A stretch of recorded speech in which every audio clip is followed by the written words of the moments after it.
Pero bago tayo magpatuloy ay pakilike ang ating video. Ganon din ang subscribe button, pati na rin ang bell icon para lagi kayong updated sa mga parating ko pang mga uploads.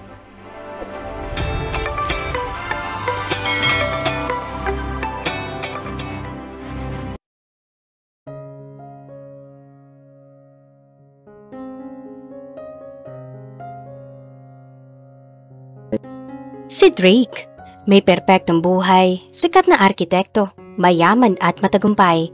He runs their family business well and he's having the best time of his life.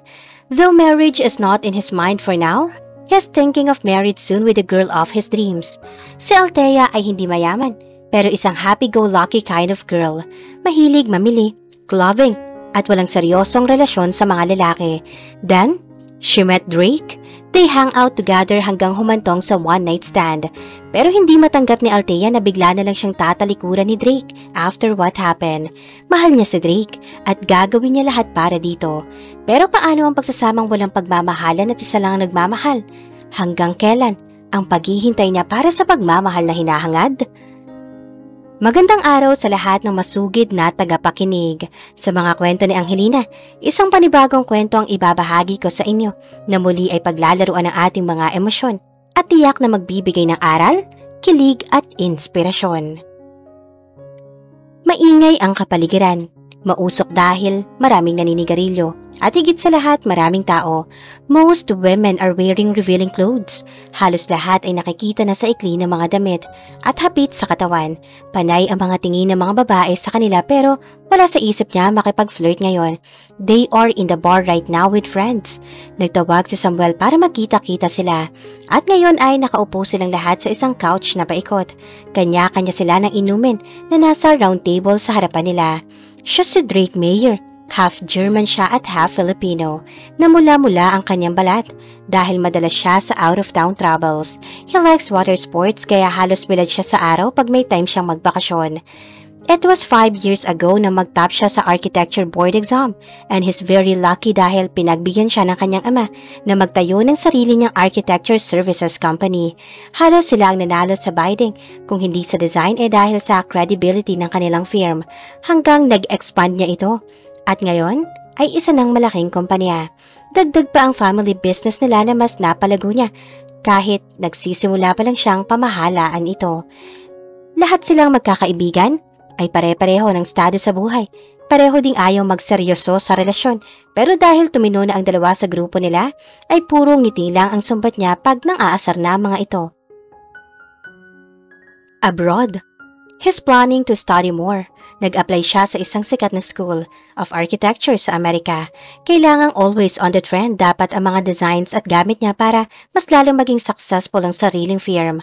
Hinihintay niya na lang kung kailan siya tatanggapin. His parents always supports him with his dreams dahil sa nag-iisang anak siya. Laki siya sa layaw at lahat ay pinabibigyan ng mga magulang niya, mga kalokohan niya habang lumalaki. Kung may gusto siyang gawin, ay agad niyang nagagawa dahil sa tulong ng mga ito. But he is also proud that his parents still guided him well to achieve what he has now. After a long day of work, ay dapat lang na paminsan-minsan ay lumabas siya. He's single at ready to mingle anytime, and he likes it. Ngayon ay may isang babaeng hindi niya karelasyon, pero naide-date niya. Ang kaklase niya noon na si Liana, isang architect at isa sa mga partners niya sa company niya. He doesn't know if he really loves her, but for sure, she is the kind of girl he likes. They have mutual understanding, having dates sometimes, pero no responsibilities, no commitments, and no pressures. Ayaw din itong pumasok pa sa isang relasyon. Sometimes, he wondered what if they can be a real couple. Pero dahil di pa siya ready mag-commit, ay masaya na siya sa setup nila ni Liana. What he likes about her is that she focused on her career, the drive to be on top, and it's always fascinating to him na si Liana ay ganoon. Ayaw na niyang isipin si Liana ngayon. Gusto niyang i-enjoy ang meeting nila ngayong magkakaibigan. Samuel is serious at mukhang may iniisip itong malalim. Is it about Diane? Tanong niya dito. Wala, gusto ko lang lumabas ngayon. Paiwas naman ni Samuel. Di na siya nagtanong pa. Anyway, sasabihin naman ni Samuel kung may sineseryoso na ito, but she likes Diane for Samuel at nakikita niya din sa kaibigan na may pagtingin ito kay Diane. But maybe not confident to admit it. Naalala niya noong dumating sina Samuel at Diane sa kanyang kaarawan. Inaalagaan ni Samuel na mabuti si Diane. At hindi lang dahil sa baby kundi dahil iba ang tingin ni Samuel sa kanya. Alam niyang in love si Samuel.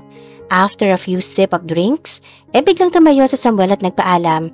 Tinanong niya kung saan ito pupunta pero di sumagot. Kaya di na nila sinundan pa. They just continued their conversation together. Siya si Albert at Mike. One girl came and say hi to Albert. In-entertain naman ni Albert ito at panayahawakan ng isa-isa at isa.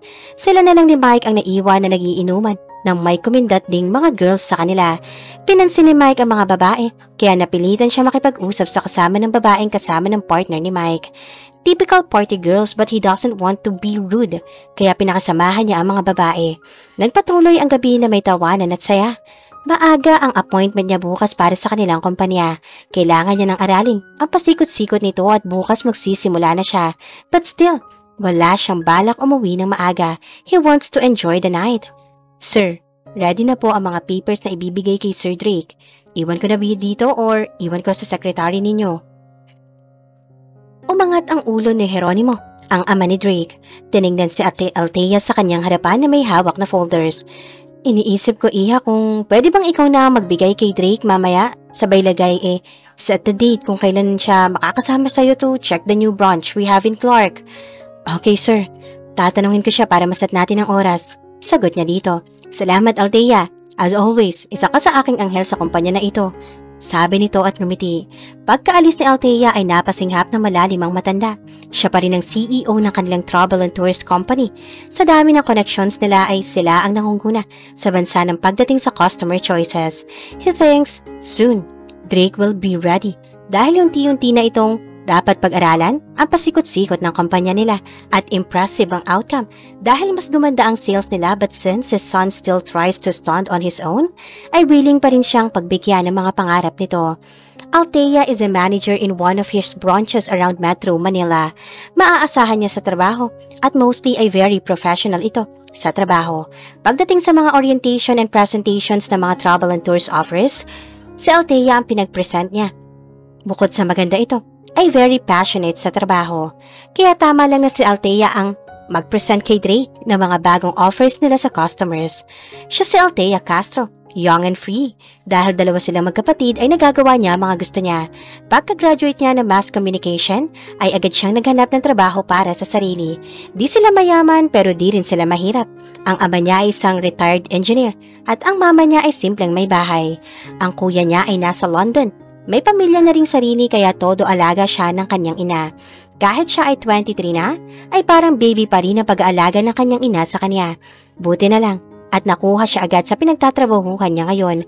Nagsimula siyang clerk hanggang naging manager. Mostly ay nadadala niya ang trabaho dahil sa magaling siyang mag-present sa mga customers at plus ang kagandahan niya. Marami rin siyang almost naging boyfriends, pero hanggang date lang siya. Kung minsan ay agad niya itong binabasted. Pag na-turn up siya kaagad, sabi ng mga ka-work niya na playgirl daw siya, pero wala naman siyang magawa kung talagang madali siyang ma-turn up sa lalaki. Every Friday ay nasa bar or club sila. Kung minsan naman ay nasa date siya. Pag Sabado naman ay either nasa parlor or nagsa-shopping kasama ng mga kaibigan niya or ka-work niya. Halos lahat ng pera niya ay napupunta sa mga luho niya. Pero since wala yata sa isip niya ang mag-asawa pa di niya pa kailangan mag-ipon. Pag dumating ang lalaking talagang mamahalin niya, ay saka na siya magbabago. Sa ngayon ay gusto niyang mag-enjoy lang muna sa buhay. Kilala niya si Drake sa pangalan lang.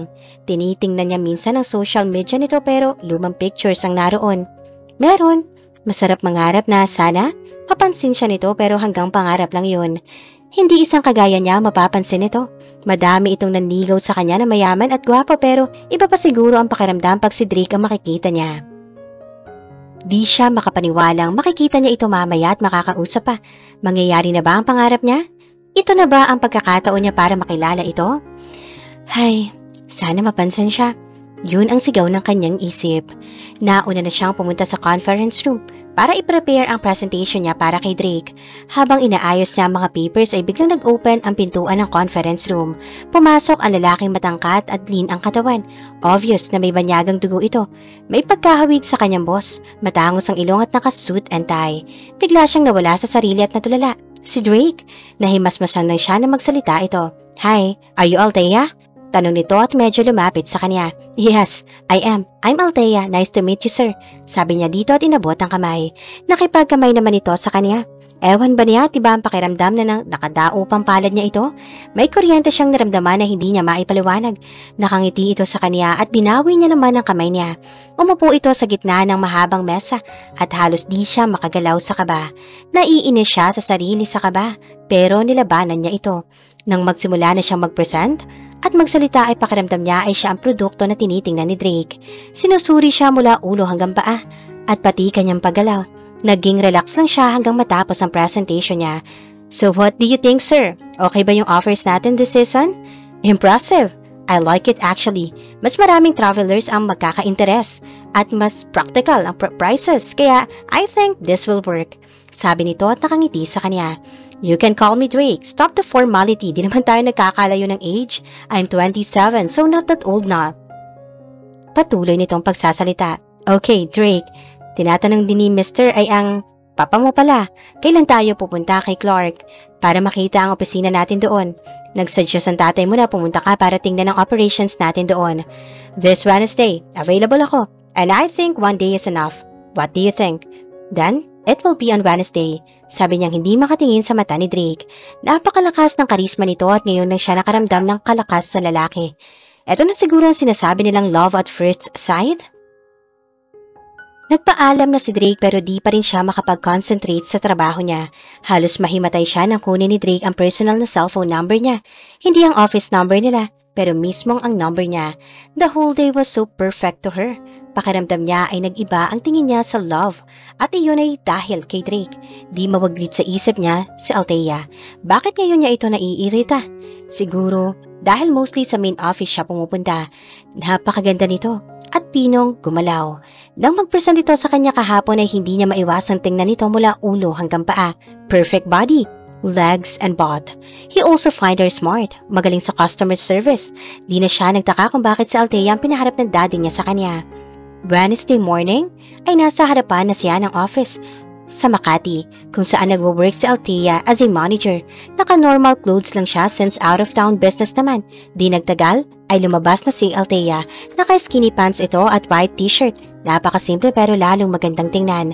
Habang nasa biyahe sila ay panay ang biruan nila sa isa't isa. Tawa sila ng tawa. Nakalimutan nilang mag-boss sila. Pagdating sa Clark ay agad nitong tiningnan. Ang kapapatayong office lamang nila. At maganda naman lahat. Dahil siyang architect mostly sa mga pinapatayo nila na buildings ay lahat modern at very accessible. Halos lahat ng mga bagong empleyado din ay nagpapapansin o nakatingin kay Drake. The visit went well at agad silang nag-travel pabalik ng Manila. Nagaya ito ng dinner bago siya hinatid sa bahay nila. Niyaya niya itong pumasok pero tumanggi si Drake at di na niya pinilit pa dahil wala pa naman siyang pinapakilala na boyfriend niya. Pagpasok sa bahay nila ay halos para siyang nasa ulap na naglalakad. Di niya napansin ang mama niya na palapit sa kanya. Althea, anong nangyari sa'yo? At mukhang nasa ibang mundo ka. Tanong ng ina. Wala mama, masaya lang ako. Ito ang pinakamasayang araw na na-experience ko. Sabi niyang nangangarap. Napayakap pa siya sa kanyang bag. In love ka ba? Mama, hindi. Sabi niya sabay tawa. Naku anak, wag kang papaloko at hinay-hinay lang sa love. Bili naman ng ina. Opo mama, taas na po ako. Napagod po ako sa biyahe kanina papuntang Clark. Tumango ang kanyang ina. Saka siya naglakad palayo at pumanhik sa kanyang kwarto. Pagpasok niya sa kanyang kwarto ay agad tumunog ang kanyang cellphone. Nag-text si Drake at nangangamusta sa kanya. Halos kiligin siya sa text nito at agad siyang nag-reply. Nagpalitan sila ng messages saka na nagpaalam si Drake. In love nga siya kay Drake. Never pa niya itong naramdaman sa ibang lalaki kaya masayang masaya siya. Nangangarap siyang sanay mapansin siya nito. Pagka-uwi naman kaagad ay siyang nag-message kay Althea at nag-good night. Saka niya hinarap ang kanyang laptop. Chinek niya mga papel na sa sariling kumpanya at mga iba pang mahalagang bagay. Hindi niya maintindihan ng sarili kung bakit nagawa pa niyang i-message si Althea. Hindi naman niya ito dinate. Pero bakit iba yung pakiramdam niya kanina habang kasama ito? Ayaw niyang bigyan ng ibang kahulugan ang kanyang nararamdaman. Nag-message naman sa kanya si Liana at gusto makipagkita. Alam na niya kung anong ibig sabihin ito. Agad niya itong pinuntahan sa sariling kondo. Walang sali-salita at agad niya silang naghalikan at nagmamadaling makaraos at saka siya nagsimulang magbihis. You're leaving? Tanong ni Liana sa kanya. Katatapos nilang nagniig. No feelings, just lust. At agad niyang isinuot ang kanyang damit. Tumingin siya dito habang sinusuot ang kanyang polo. May early meeting ako bukas. Sabi nito, for the first time ikaw ang nagmamadaling umalis. Tudyo ni Liana sa kanya. Well, work is work. Saka we don't want any pressure, so I guess we have to focus on our business. Kibit balikat niya. Humalakhak na malakas si Liana. Let's see. We're going to America. Baka magbagong isip ko. Napatingin siya dito ng matagal. He doesn't know if Liana is joking pero saka na niya naiisipin yun kung ano man sila. But Liana is right. He's not ready for serious relationship with her. Pero bakit parang he's interested now with Althea? Pagka-uwi niya ay natulog siya dahil marami pa siyang naaasikasuhin sa company niya bukas. Pero di siya makatulog.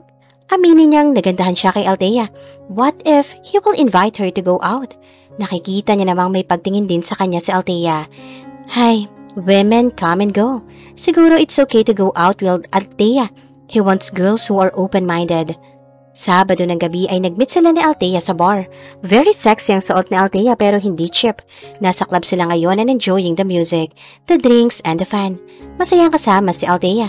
Hindi maarte at game sa lahat. Magaling makisama at nakikisakay sa lahat sa mga gusto niya. Hindi aggressive. He feels it. Althea like her pero hindi ito nagbibigay sa kanya ng signal for the next level. In-enjoy nila ang gabi sa sobrang saya. They laugh, they flirt, pero mostly ay pahawak-hawak lang siya dito. Hindi naman tumatanggi si Althea sa mga hawak niya. Madaling araw na nang hinatid niya ito sa bahay nila. Thanks for the night, sabi ni Althea at bumaba sa sasakyan. Welcome, I enjoy the night. Sabi niya dito, saka bumaba sa sasakyan at sinamahan si Althea na pumasok sa gate ng bahay nila. So, good night? Tanong nito. Lumapit siya dito at agad hinila sa tabi ng gate nila. Saka hinalikan ng mariin. Tumugon si Althea ng kasing init ng paghalik niya dito. Tumagal ang halikan nila at bumaba ang kanyang kamay sa bewang nito at umahaplos sa pang-upo nito. Napaungol naman si Althea at tiningala ang kanyang ulo. Bumaba ang halik niya sa leeg nito. Nang hawakan na didrig ang kanyang isang dibdib, ay bigla siyang napatigil at tinulak ito. Tumingin naman ito sa kanya sa ngumiti.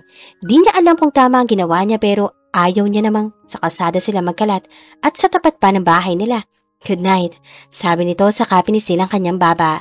Nabitin man ang itsura pero di na nagpumilit pa. Ngumiti siya sa binuksan ng gate nila. Pumasok naman sa sariling kotse si Drake at pinaandar na ang sasakyan saka naman siya naglakad papasok sa bahay nila. Pinaliwala ni Drake ang galaw ni Althea kanina siguro dahil nabigla ito. Hindi siya naniniwalang wala pa itong experience dahil sa galaw nito ay alam nitong sanay na sa mga lalaki.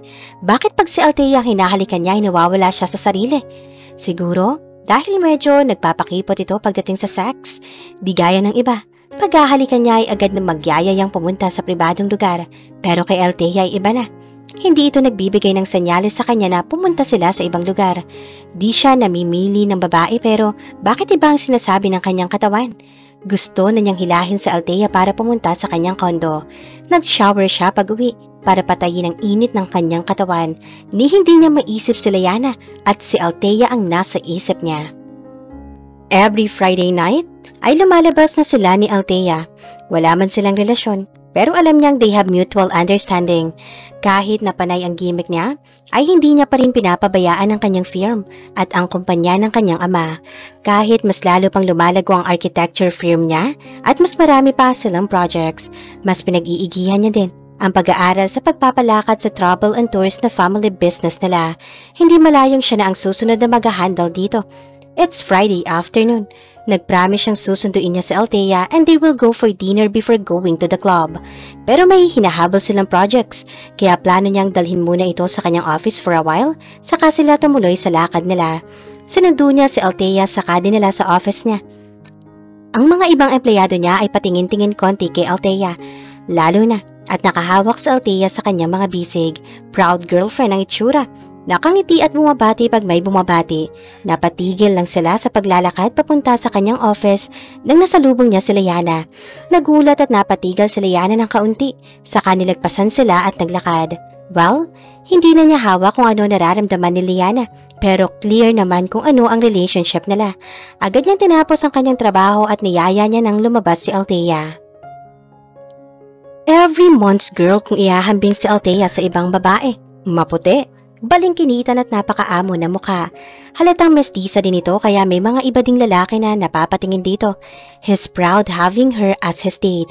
As usual, after the party ay hahatid niya si Althea sa bahay ng magulang nito at iniiwan naman ni Althea ang sariling sasakyan sa opisina pag alam nitong susunduin siya ni Drake. Habang nasa biyahe sila ay nagpahaging si Althea sa kanya. I wonder bakit wala kang girlfriend o talagang ayaw mo pa rin maging bahagi ng isang relasyon? I like being single. Walang hassle sa buhay. And having you as my date, every weekend that's already enough for me. Sabi nitong nakatingin sa kalsada at tumawa. Nakasabay din siyang tumawa dito kahit medyo masakit ang sagot nito sa kanya. Sigurado siya sa kanyang sarili na mahal niya ito pero sa sagot ni Drake, sa birong tanong niya kanina ay alam niyang parang walang balak si Drake na magkaroon sila ng seryosong relasyon. Next week, magsusurfing ako sa La Union. Gusto kong sumama ka. Yaya ni Drake sa kanya. Nakaharap ito sa kanya at nakatingin ng diretso. Buong weekend ba? We will stay there hanggang Sunday morning. Kaswal nitong sagot sa kanya. Sure, I will come. Sagot niya dito. Lumapit ito sa kanya at agad siyang hinalikan. Humalik din siya pabalik dito at kumapit sa leeg nito. Mas nilapit pa ni Drake ang katawan nito sa kanya. She can't imagine they are inside his car, making out at halos wala na siya sa inhibition. Nang magsimulang humaplos si Drake sa kanyang braso at dibdib, pinabayaan niya ang mga kamay nitong maghawak sa kanyang dibdib. Dahilan para madala siya sa sitwasyon, naka-strap dress siya. Nang ibinaba nito ang strap ng kanyang suot, saka binaba ang kanyang tube dress. Humahalik na ito sa kanyang leeg at pababa sa kanyang dibdib. Naiangat niya ang kanyang ulo, palikod nang halikan siya nito sa puno ng kanyang dibdib. Nagsimula na siyang haplusin ang katawan na ni Drake. Inabot niya ang butones ng polo nito at unti-unting binubuksan na biglang nagring ang telepono ni Drake sa bulsa nito. Palay pa rin ang halikan nila sa isa't isa, pero tuloy-tuloy pa rin ang pagring ng telepono nito. Umiwas siya dito. Sagutin mo, baka importante. Sabi niya at sabay ayos sa damit na naibaba. Bumalik naman sa driver's seat si Drake at kinuha ang cellphone nito. Si Lian ang tumatawag. Sinagot niya ito. Liana, napatawag ka. Just to inform you that the meeting with the engineers for new site sa Monday nare-reschedule. It will be in the afternoon, not in the morning. Busy ka ba? Malambing ang boses nito. Okay, thank you for updating me. May kailangan ka pa ba? Tumingin siya sa bintana malapit sa kanya habang nag-aayos naman si Althea ng sarili. So, she's your new flavor of the month? Tanong ni Liana sa kanya. Si Althea ang tinutukoy nito. Pwede ba natin pag-usapan ito sa ibang pagkakataon? Paiwas niya dito. Okay, see you then. Tumawa ito at binaba ang telepono. Binababa niya ang kanyang telepono at tumarap kay Althea at natahimik sa kanyang tabi. Sorry for that. Pwede naman tayong pumunta kung gusto mo. Maybe next time. Madaling araw na rin. We need to rest. Good night. Diretso niyang sinabi at agad na bumaba sa sasakyan ni Drake. Napabuntong hininga naman si Drake, but maybe next time. Pag-uwi niya sa bahay nila ay tumingin siya sa salamin sa kanyang kwarto. Tiningnan niya ang kanyang sarili, ang kanyang ayos. Iba ang basa ni Drake sa mga kilos niya. Akala siguro nito ay easy girl siya. Di niya din ito masisi dahil una pa lang ay di na siya nagpakipot pag nagyayaya itong lumabas at kahit saan sila pumupunta ay sumasang-ayon lamang siya. Yun nga lang ay maginoo pa rin naman ito dahil hanggang halik at hawak ang nagagawa nito sa kanya. Hindi siya nito pinipilit sa bagay na yon. Handa ba siyang bumigay na dito? Kung sakali man na muli ito magparamdam sa kanya? Minsan, ay di niya na rin makontrol ang kanyang sarili, lalo na kanina sa sasakyan nito. Buti na lang at may tumawag dito. Minsan naman ay nasa club or bar sila, kaya nade-distract pa siya sa paligid. First time niya mag-out of town sa weekend kasama si Drake. Kinakabahan siya na hindi niya mawari. Dahil sa pagmamahal niya kay Drake ay nagagawa niya ang mga ito sa sarili. Pero sana ay maging matatag pa rin siya kung anuman ang kahinatnan ng pagsasama nila ngayon. Di sila formal na magkasintahan pero para magkasintahan ang galaw nila sa isa't isa. Nabubulag siya sa pagmamahal niya dito na mismong sarili niya ay hindi niya makontrol. Nagpapakatanga siya sa lalaking hindi niya alam kung may pagmamahal din sa kanya. Magaling mag-surfing si Drake. Halos buong araw na silang nakababad sa tubig at parang hindi pa rin ito napapagod. Tinuturuan siya nitong mag-surfing kanina at nagawa naman niya ng paunti-unti pero natatakot pa rin siyang pumunta at hamunin ang naglalakiang alon sa dagat. Di siya ganong kagaling lumangoy. Kaya hanggang sa malapit lang siya nang dalampasigan, lumalangoy at nagsasurfing. Maalaga ito sa kanya at malambing. Di niya maiwasang mangarap ng gising. Mangilan-ngilan lang ang nasa dagat sa bahaging yun. Private at magara ang resort kaya hindi matao at ang ibang tao ay mga banyaga. Di may iwasang may napapatingin sa kanila dahil sa likas at lakas ng dating ni Drake. Sa beach shorts lang nito na suot ay kitang-kita ang maganda nitong katawan. Pero di naman siya nagpatalo dahil sa two-piece dark blue swimsuit niya ay lalong lumitaw ang kanyang maputing balat at kaseksihan. Alam niyang halos di maalis ni Drake ang tingin sa kanya nang lumabas siya sa cottage na naka-swimsuit. Naalala pa niya kung paano siya nagpaalam sa kanyang magulang na may overnight siya ngayon. Anak, di sa nakikialam kami pero kung kaibigan mo mga kasama mo ay alagaan mo ang iyong sarili, sabi ng kanya mama. Mama, huwag kang mag-alala. Kaya ko ang sarili ko, saka ngayon lang naman ako mag-overnight kasama mga kaibigan ko. Pagsisinungaling niya, ayaw niyang tumingin sa mata nito. Tumingin ang kanyang ina sa kanya. Sinusukat ang kanyang sinabi saka nagsalita. Anak, basta mag-ingat ka. Maraming lalaki ngayon o kaya magkakaibigan na humahantong sa unwanted pregnancy. Lumapit siya dito at naglambing sa ina. Hindi niya kayang tumingin ng diretso sa kanyang ina ng matagal. Napakabait na magulang niya na kahit anong gusto niyang gawin ay pinagbibigyan siya o dahil may tiwala sila sa kanya. Biglang yumakap sa kanya sa likod si Drake habang nakaupo siya sa beach bed. Di niya napansin ito dahil sa pag-iisip niya sa kanyang magulang. Lalim yata ng iniisip mo ngayon, sabi nito at panayhalik sa kanyang leeg. Galing ito sa dagat at medyo malagkit ang pagdampi ng balat nito sa balat niya. Pero ewan niya kung bakit hindi siya nandidiri. Napagod ako sa pag-surfing kanina. Let's have dinner sa restaurant ng resort. Nagpa-reserve na ako for that, sabi nito sa kanya. Tumango naman siya dito. Nagpaka-romantic ng ambience ng restaurant. Habang nagdi-dinner sila, candlelight at very private ang bawat table kaya talagang relaxing ang feeling. Sa labas ay ang beach ang view. Napakalinis at naririnig mo ang paggalaw ng alon. Agad silang kumain at nagkwentuhan saka sila nagtuloy sa bar malapit sa restaurant. Madami na yata silang inainom na hindi nila namalayan ng oras. Di niya na rin napigilan ang sarili na uminom kung ano ang iniinom ni Drake na alak. Di niya namalaya na umabot sila sa sariling cottage niya na naghahalikan at magayakap. Halos hindi na rin niya alam ang ginagawa niya. Ang lakas ng kanyang loob. Namalaya niya na lang na nasa ibabaw sila ng kama ni Drake at nakapatong siya dito. Nakababa na ang kanyang bestida at panay ang pisil ni Drake sa kanyang mga dibdib. Bumaba ang halik nito sa kanyang leeg hanggang umabot sa tuktok ng kanyang mga dibdib. Napahawak siya ng mahigpit sa balikat ni Drake nang magsimula itong sipsipin ang kanyang mga utong. Wala na siya sa katinuan at siya na rin na nagtanggal ng polo ni Drake. Alam niyang maganda ang katawan nito at lalo pa siyang nag-init ngayong nahahawakan at nahahaplos niya ang katawan ni Drake.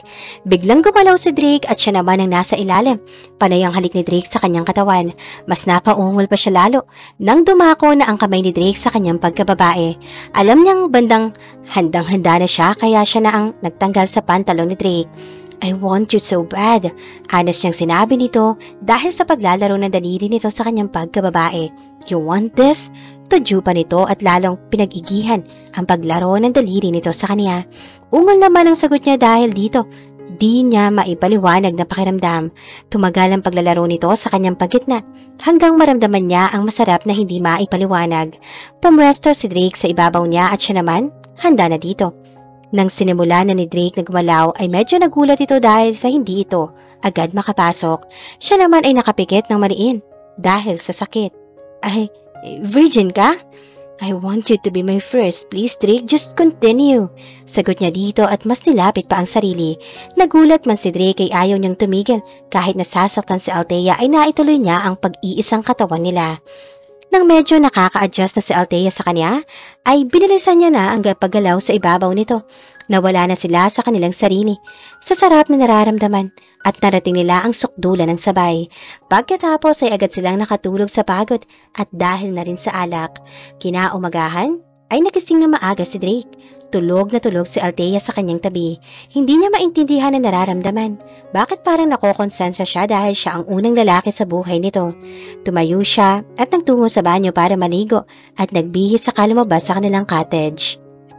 Nagising si Althea na masakit ang pakiramdam at masakit din ang ulo. Higit sa lahat ay wala siyang pagsisisi na binigay ang katawan kay Drake. Tumayo siya at hinanap si Drake sa banyo pero wala ito. Baka nasa labas ito at nagpapahangin. Naligo siya at habang nagbibihis ay tumunog ang kanyang cellphone. Meet me here at the restaurant. Let's have breakfast before we go. Drake. Pinilisan niya ang pagbihis at agad pumunta sa restaurant ng resort.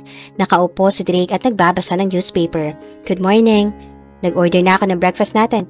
Kung may gusto ka pa, sabihin mo lang sa waiter. Sabi nito at saka naman lumabas ang waiter dala ang breakfast nila. Nakakagutom ang pagkain na inihanda ng waiter. She loves Filipino breakfast, kaya natakam siya sa tapsilog at coffee. Pareho sila ni Drake na kinakain at pagkatapos ay agad silang naganda pabalik sa Manila. Dahil sa pagod ay wala silang masyadong usapan sa biyahe at nang makarating sila sa bahay nila ay tahimik pa rin si Drake. Lumabas lamang ito para ibaba ang kanyang mga gamit saka siya hinatid sa tapat ng gate nila. Rest well. Sabi nito nagsimula na maglakad pabalik sa sasakyan nito. Ikaw din, see you. Pahabol niya. Nabangulang si Drake at umalis na. Hindi niya alam kung ano iniisip ni Drake. Hindi ba ito masaya dahil may nangyari sa kanila? Pagpasok sa kanilang bahay ay tulog na ang kanyang magulang. At dahil sa pagod ay nakatulog din siya agad. Maaga siyang nakarating sa restaurant kung saan sila makikita ni Drake. Kinakabahan siya pero kailangan niyang panindigan ang kanyang desisyon. Mahal niya ito at gagawin niya lahat mahalin din siya nito gaya ng pagmamahal niya. Di nagtagal at nakita niyang papasok na si Drake sa restaurant. Kumaway siya dito. Habang palapit si Drake ay wala itong reaksyon na talatang galing sa office. Nakasuot ito at nasa kamay ang coat. Naka-gray polo ito at black na slacks. Kagalang-galang itsura. Hi. Bati nito sa kanya at umupo sa kanyang harapan. Hi, shall we eat? Tanong niya agad dito. Kabado siya. Yes, of course. Sagot nito sa kanyang formal. Nang dumating ang waiter ay nag-order siya ng para sa kanya. At ganun din si Drake. Di nagtagal ay dumating na ang kanilang order at kumain sila ng walang imikan. Dahan-dahan naman siya sa pagkain at nang susubo siya ulit ay biglang nagsalita si Drake. Kamusta ka naman? Ayos lang ako. May gusto ka bang sabihin sa akin? Diretsong tanong nito sa kanya. Garalgal siya nagsalita. Buntis ako, Drake. Tahimik na nakatingin si Drake sa kanya. Halatang nabigla sa sinabi niya. Tahimik din siyang naghihintay kung anong sasabihin nito. Nagtitigan sila ng matagal at siya ang unang nagbaba ng tingin. Ewan niya kung binabasa ba ni Drake ang isip niya. Give me time to think about this. I will call you. Sabi nito. Nagmadali itong umalis kaya di na nila natapos pa ang kanilang kinakain. Halatang nabigla ito sa sinabi niya. Lumabas sila sa restaurant na hindi nag-uusap. Hinatid pa rin naman siya nito sa kanyang sasakyan at agad itong sumakay sa sariling sasakyan. Di niya alam kung tama ang ginawa niya pero mahal niya si Drake. Bahala na, basta ang importante ay mapa sa kanya ito. Hindi pwedeng baliwalain siya ni Drake. Matapos ang nangyari sa kanila, ito ang unang lalaki sa buhay niya at mahal niya ito. Pag-uwi ay nagkulong siya sa kanyang kwarto. Inisip niya kung tama ba ang ginawa niya kay Drake, pero mahal niya si Drake at hindi niya kayang mawala ito sa buhay niya. Lumipas sa mga araw na hindi tumatawag si Drake. Kinakabahan siyang baka hindi na ito magpakita sa kanya at baka wala itong pakailam kahit sinabing buntis siya.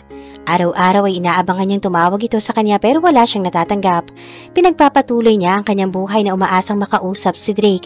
Alam niyang may paninindigan ito at doon siya umaasa. Mula na mag-usap sila ni Althea, ay hindi na siya makapag-concentrate sa kanyang trabaho dahil sa sinabi nito, litong-lito siya. Hindi niya alam kung may nararamdaman siya dito at di niya alam ang gagawin. Iniisip niya ang kanyang anak. Ayaw niya maging irresponsable. Inaamin niyang siya ang unang lalaki sa buhay ni Althea at dahil sa sobrang kalasingan, ay hindi na niya naisip pa ang kalalabasan ng hindi niya paggamit ng proteksyon. Alam niyang hinihintay ni Althea ang kanyang pasya pero hindi niya alam kung ano ang tamang paraan at suportahan lamang ang kanyang anak. Nakaupo siya sa kanyang office at tinitingnan ng mga papel sa kanyang harapan pero wala doon ang isip niya. Natauhan lang siya nang biglang may kumatok sa pinto at bumukas. Umupo ang kanyang ama sa isa sa mga upuan sa harapan ng mesa niya. How are you, son? Napansin ko itong nakaraang araw na panay ang inom mo at di ka focus sa iyong trabaho. May problema ka ba? Si Althea. Paninimula niya sa sasabihin pero di niya maituloy ang iba pang sasabihin. May nagawa ba sa iyo si Althea na pagkakamali? Takang tanong naman ng kanyang papa. Buntis siya, papa. Halos di niya maibigkas ang salitang buntis. At ikaw ang ama, ganun ba? Paninigurong tanong nito sa kanya. Naihilamos niya ang kanyang kamay saka tumango dito. Ikaw ba ang unang lalaki sa buhay niya? Diretsong tanong ng kanyang papa. Nagulat siya sa tanong nito at hindi sumagot. Kung ikaw ang unang lalaki sa buhay niya ay walang rason para hindi mo siya pakasalan. Maging responsable ka sa iyong nagawa.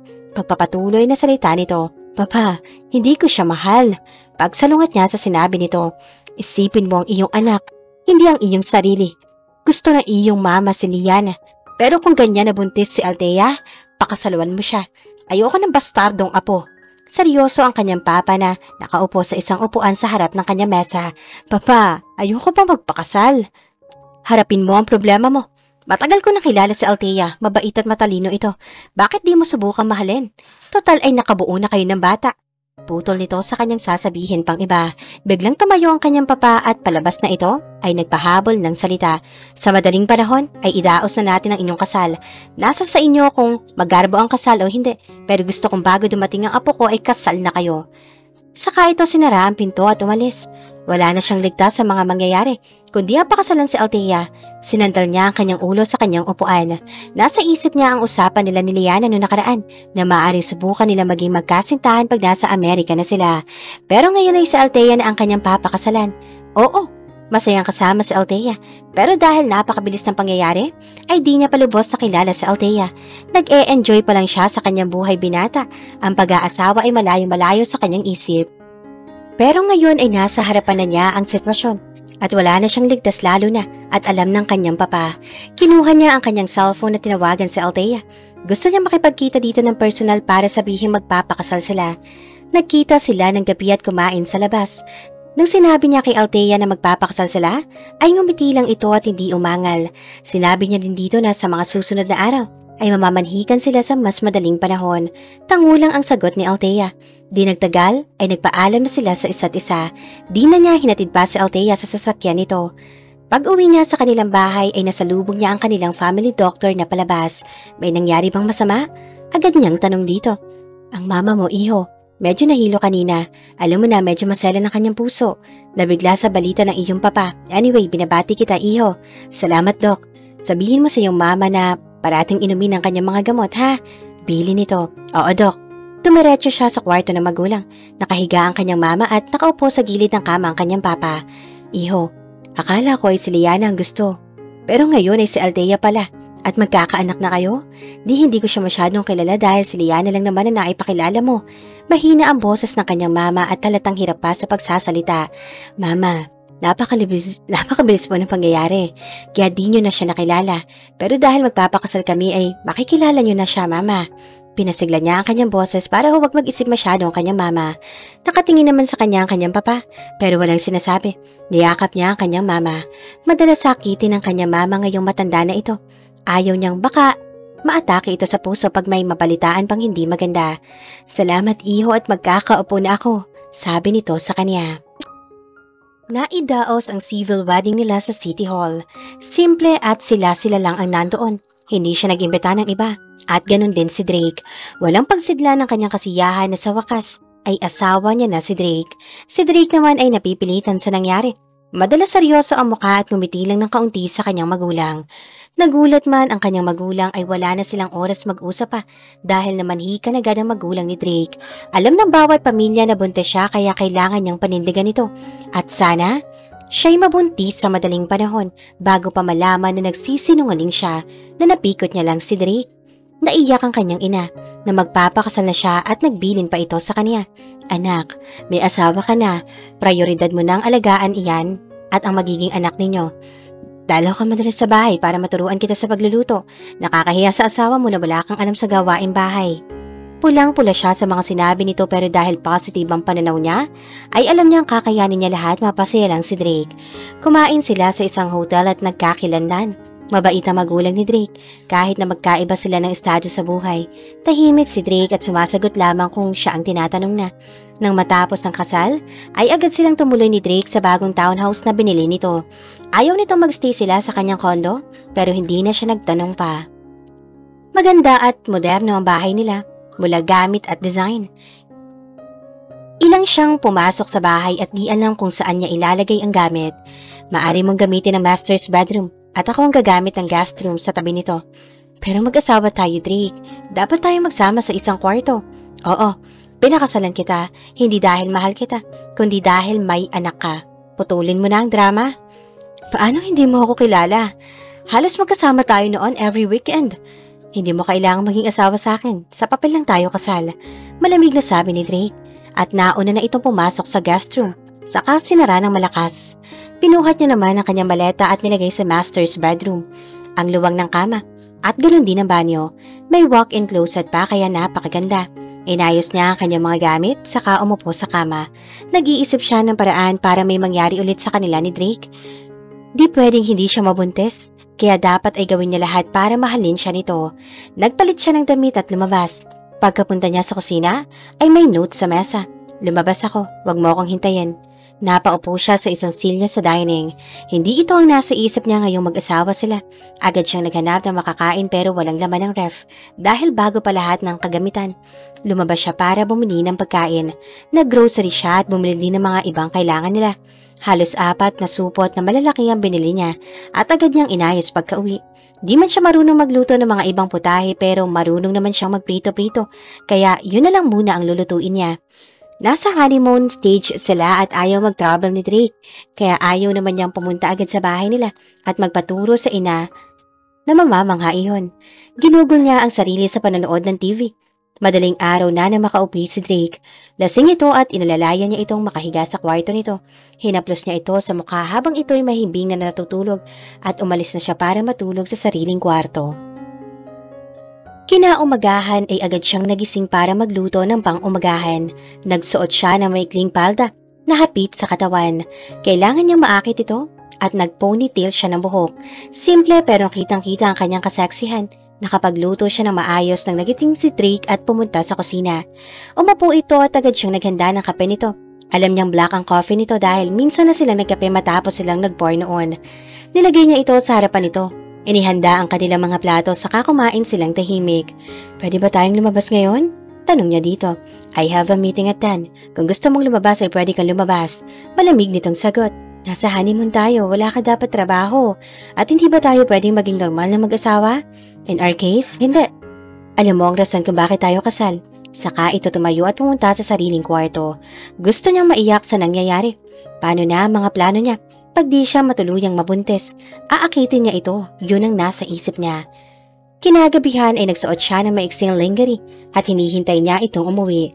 Mag-aalas 12 ng gabi na umuwi si Drake. Sinalubong siya nito pero nakakunot noo na makita ang suot niya. Lalapit sana siya para halikan ito pero umiwas ito. Hinabol niya ito at niyakap sa likod. Tumigil sa paglakad ng sandali si Drake saka inalis ang kanyang mga kamay. Umarap ito sa kanya. Wala ako sa mood ngayon. Sabi nito at akmang aalis na ulit. Tumingkayad siya para halikan ito pero hinawakan siya nito sa balikat. Please, hindi ko pa kaya maging asawa sa'yo. Give me time. Saka ito tumalikod. Pahiyang-pahiya siya sa nangyari. Di niya akalain na wala siyang epekto kay Drake. Napaiyak siya at pumunta sa sariling kwarto. Pakiramdam niya ay bangungot ang lahat ng nagawa niya. Paano na ang balak niya mabuntis? Magtatagal at baka lalong lumayo ang loob ni Drake sa kanya. Halatang nabilitan lang ito sa kasal nila. Pabaling-baling siya sa kama sa mga pwede pa niyang gawin. Kung wala siya sa matinong pag-iisip kanina ay baka may nangyari na ulit sa kanila ni Althea. Wala siyang maipipintas kay Althea. Perfect wife. Sabi nga ng mga kaibigan niya nang sinabi niya dito na nagpakasal siya dahil buntis ito. Hindi niya maintindihan din ng sarili dahil siguro sa usapan nila ni Liana. Hindi hintay nila kung kailan sila pupunta sa Amerika para mag-aral pero dahil sa pagbubuntis ni Althea ay nagugulo ang plano niya. Gayon din ang puso at isip niya. Susubukan niya bang magpakaasawa kay Althea? Dahil kung tutuusin, ay nagsisimula pa lang sila. Ayaw niyang ganito din ang sitwasyon nila pag lalabas na ang anak nila. O mas gusto niya pa rin ituloy ang usapan nila ni Liana. Pero mahal niya ba si Liana? O dahil ito ang babae na alam niyang bagay sa kanya? Magkasundo sila at pareho ang pangarap. Lumipas ang 3 linggo at balik trabaho na silang dalawa. Si Drake ay sa sarili nitong firm at ibang sangay ng kumpanya nila. Siya naman ay nagpatuloy sa pagtatrabaho as a manager sa isang branch ng kumpanya nila Drake. Dilingid sa iba na siya ay asawa ni Drake. Pero wala ding nagtataka kung ni kahit minsan ay hindi siya sinundo ni Drake o kaya ay bisitahin. Alam din ng lahat na busy si Drake at magkasama naman sila sa bahay. Panay ang sinungaling niya sa mga pagkukwento tungkol sa pagsasama nila ni Drake. Andyan na sweet si Drake, maalaga at mabait. Pati magulang niya ay nagsisinungaling na rin. Pero sa bahay ay civil lang si Drake sa kanya. Kakausapin kung may kailangan at madalas ay nasa sarili nitong office para magtrabaho. Never pa silang lumabas ni minsan mula nang ikasal sila. Kaya malabo na yata ang plano niya na mabuntis siya at yun ang pinag-aalala niya. Dahil baka iwanan siya ni Drake pag nalaman nitong di siya totoong buntis. Isang gabi pagka-uwi niya ay nadatnan niya si Drake sa halatang nakakadating lamang. Lumabas ito sa sariling sasakyan. Nakatingin ito sa kanya na para bang sinusuri ang kanyang katawan. Mas lalo pa siyang naging balingkinitan dahil sa hindi siya makakain na maayos sa pag-iisip sa sitwasyon nila ni Drake. Nauna siyang pumasok sa pinto nang magsasalita si Drake. Kailan ang next prenatal check-up mo? Nagulat siya sa tanong niya at matagal na makasagot. After 2 weeks pa. Sabi niyang kabado. Sino ang doktor mo? Dr. Sanchez, maliit na klinik malapit sa opisina. Mas maganda siguro kung sa family doctor namin magpa-check up ka. He will refer you to the better OB-GYN doctor. Huwag na, okay na ako sa doktor ko ngayon. Sabi niyang iniiwas ang mga mata. Halos panay ang paghinga niya na lumapit ito sa kanya. Tell me, buntis ka ba talaga? Saka hinago ng tingin ang katawan niya. Matagal siyang di nakapagsalita. Abot-abot ang kaba niya. Niyugyug siya nito sa balikat. Hindi ka buntis? Pinikot mo ako, ganun ba? Nag-aapoy ang mga mata nitong nakatingin sa kanya at halos mahigpit din ang hawak nito sa kanyang balikat. Lumuluha na siya at saka umiling. Akmang sasampalin siya pero malakas siya nitong tinulak sa sofa. Napaiyak siya at ito naman ay nakatayo at hinawakan ang mukha gamit ang mga kamay. Lumapit ito sa kanya at mahigpit na hinawakan ang kanyang pisngi. Nagbabaga ang mga mata nito. Anong klase kang babae? Hindi ko akalain anong klase kang babae. Paano mo nagawa lahat ng mga to? Mahal kita. Mahal na mahal. Patawarin mo ako, Drake. Nagawa ko itong lahat dahil ayaw kitang mawala sa akin. Umiiyak siya at halos di makagalaw sa higpit ang hawak nito sa kanyang mukha. You're very selfish, alam mo ba yon? You will pay for this. Banta nito sa kanya saka umalis. Panay ang iyak niya sa nangyari. Hindi niya alam kung maghihiwalay na ba sila pero alam niyang hanggang dito na lang ang kanilang pagsasama. Alam niyang hindi siya mapapatawad ni Drake. Tumayo siya at pumunta sa sariling kwarto. Nilabas niya ang kanyang mga maleta at nag-impake. Ayaw niyang hintayin pa siya ni Drake na palayasin siya. Pagka-impake niya ay inayos niya ang kanyang sarili. Pagod na siya pero wala siyang ganang kumain. Nagsuot siya ng pantalon at t-shirt saka siya magpapaalam kay Drake pag darating na ito. Nasa bar siya kasama si Samuel at Axel. Pinagtapat niya sa mga ito ang panluloko ni Althea. Pero dahil sa kanyang galit ay hindi umimik ang mga ito. Nakikinig lang sa kanya. Galit na galit siya sa pangyayari. Gustong gusto na niyang iwan si Althea at kahit sa Amerika na maghintay sa pag-aaral na inaasam niya. Pero iniisip niya ang kanyang ina. Ayaw niya itong bigyan ng sama ng loob kaya wala siyang choice kundi pakisamahan si Althea. Pero gagawin niya ang mga gusto niya at walang rason para di nila ituloy ni Liana ang mga plano nila. Uminom siya ng uminom na halos hirap na siyang makalakad. Pasado 12:00 na nang ihatid siya ni Samuel sa bahay nila. Dahil sa kalasingan ay halos di na niya alam kung paano nakatungtong sa kama. Pagkagising ay nakita niyang nakaupo si Althea sa pang-isahang sofa at bihis. Where are you going? Galit niyang tanong dito. Halos uminit agad ang ulo niya dahil sa mga nangyari kahapon.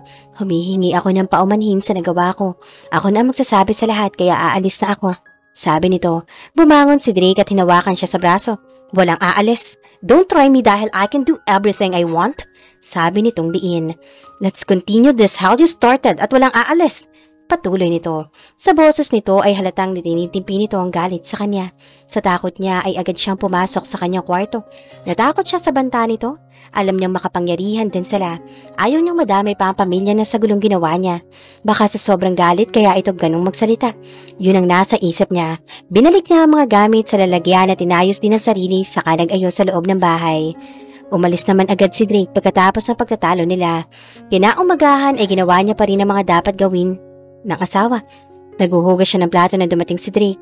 Nakaayos na ito at papunta na sa opisina. Magmula ngayon ay ang laundry lady lang ang darating twice a week. At ikaw na ang lahat. Tumingin siya dito nagtataka. May trabaho siya at paano niya pagsasabayin ang lahat. I don't care. Nag-asawa ka kaya dapat gawin mo ang obligasyon mo. Patuloy nitong pagsasalita na para bang nabasa nito ang kanyang nasa isip. Saka ito umalis. Halatang pinaparusahan siya ni Drake. Malaki pa rin ang townhouse na linisan at ayusin. Pero gagawin niya na lang at para wag nang lumala pa ang pag-aaway nila. Gabi-gabi umuuwi si Drake at kung minsan ay hindi umuuwi pag weekend. Di niya alam kung asan ito. Alam niya may sarili itong kondo kaya baka doon naglalagi. Ayaw niyang magtanong pa.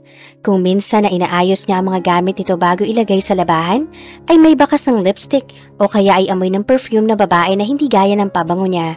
Minsan ay may kausap ito sa telepono. At minsan ay nagriring ang cellphone nito habang kumakain sila. Harap-harapan itong sinasagot Halatang babae ang kausap. Pakiramdam niya ay ginawa siya nitong katulong. Pag-uwi na bahay ay siya naglilinis, nagluluto at kung minsan ay hindi kumakain si Drake at kung minsan ay kumakain ito pero parating may reklamo. Malabo nang maging maayos ang sitwasyon nila. Mahal na mahal niya pa rin ito pero alam niyang hindi siya nito mahal. Magsisisi man siya ay huli na. Mag-asawa na sila at alam niyang wala sa isip ni Drake na may asawa ito. Silang dalawa lang ang may alam sa mga nangyayari sa kanilang pagsasama. Puro kasinungalingan pa rin ang mga sinasabi niya sa kanyang mga magulang at kapatid. Ganon din sa kanyang mga biyanan at kaibigan. Minsang Sabado habang siya'y nag-aayos ng kanilang gamit sa sala, ay biglang may nag-doorbell. Wala naman siyang inaasahan na bisita kaya nagtataka siya habang palapit sa pinto. Pagbukas niya ng pinto ay ang magulang ni Drake ang kanilang bisita. Agad niya itong pinapasok at pinaupo. "Sorry iha, sa biglaang dalaw. May pinuntahan kaming malapit at balak na rin naming dumaan bago umuwi. Kamusta na kayo?" "Okay lang po kami, mama.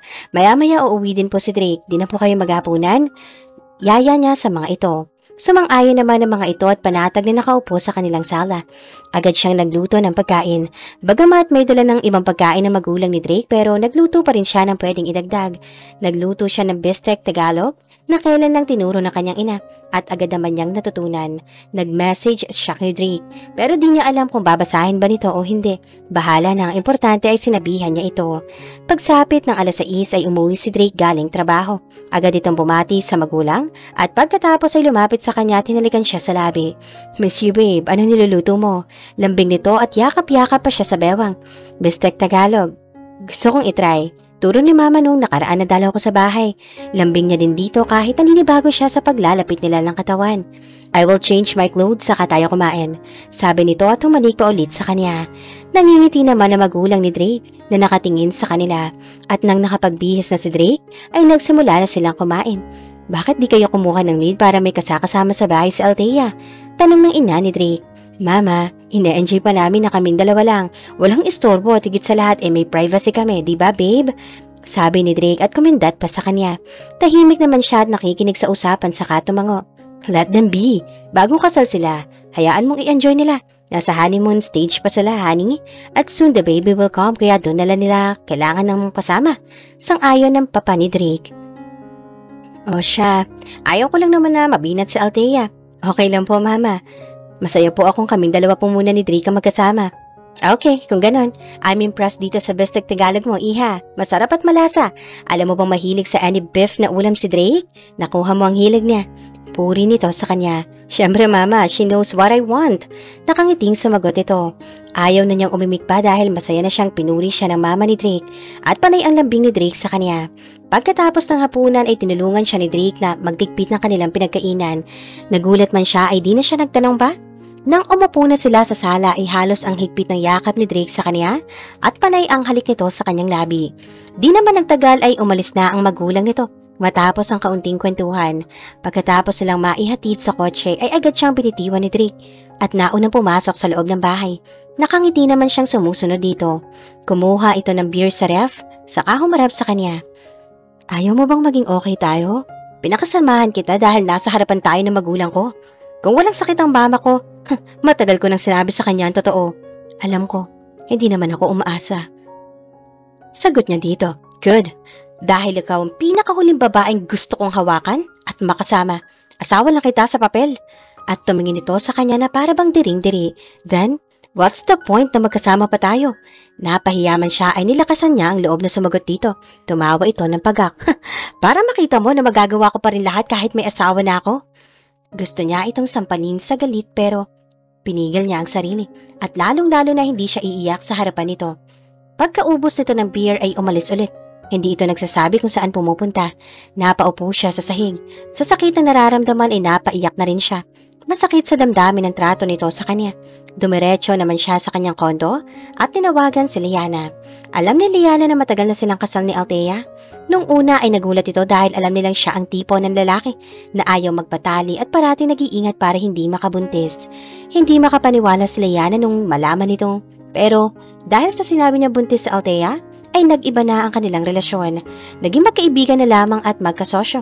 Handa na siyang maging ama sa kanyang anak, pero di niya akalain ang panlolokong nagagawa ni Althea sa kanya, kaya hindi niya mapigilang magalit dito. Ang lalim na naman ang iniisip mo. Si Althea ba ulit? Kung talagang you want to leave her, you can live a new life abroad. Pag nandoon na tayo, you can do what you want. Payo nito. I really hate her. She ruined my life. Hindi pwedeng maghiwalay na kami at gano'n na lang. She will pay for this. Mariin niyang sabi. I don't know. Nakahanap ka na ng kapatapat mo. Nagawa niya maitali ang isang Drake Mayer. Asar nito. Tinawag kita to help me ease my mind pero mukhang ikaw pa ang lalo magpapagalit sa akin. Tinutulungan kita para mag-relax. Don't be too serious. Whatever your plan is, if you really want to leave her, just leave her. Malapit na ang opening ng school natin sa Amerika. Focus ka na lang doon. Tumango-tango siya, kahit di siya sigurado kung ano nga bang gagawin niyang balak.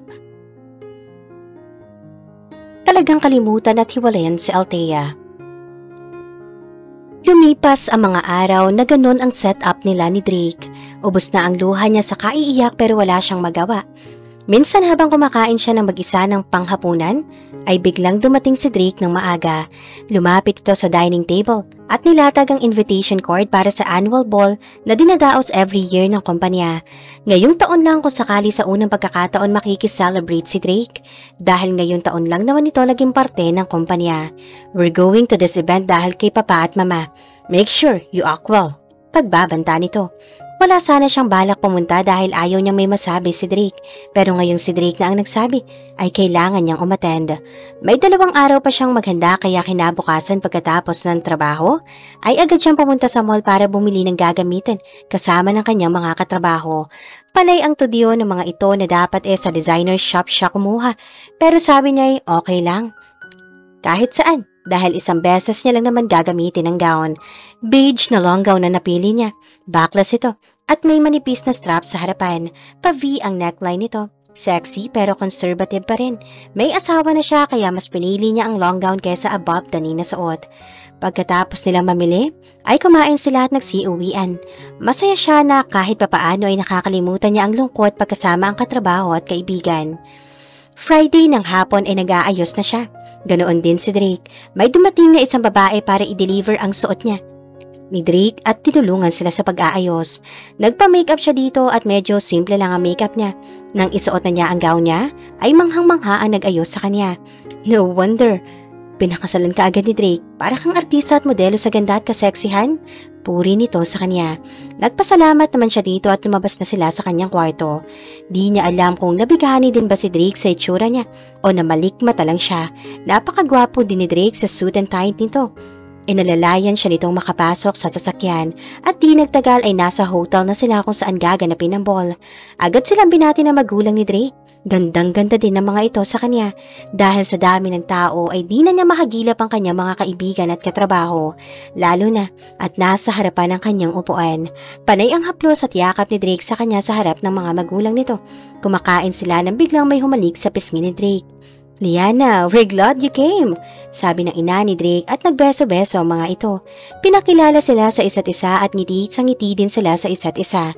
Di niya alam pero bakit biglang nag-iba ang pakiramdam niya. Umupo ito sa tabi ni Drake at napag-alamanan niyang magkasosyo at batchmate ang mga ito. Kung titignan ay parang si Liana at Drake ang mag-asawa. Napakasaya ni Drake at humahalakhak pa ito paminsan-minsan. Ang saya sa mukha ni Drake na matagal na niyang hindi nakikita. Ang mukha ni Drake na nakita niya lang pag lumalabas sila noon. Minsan nga, tinatanong niya si Liana at saka lang siya nakikisali sa usapan. Ingat na ingat siya sa kanyang mga sagot at baka magalit si Drake. Nagyaya si Liana na uminom malapit sa bar pero tumanggi siya.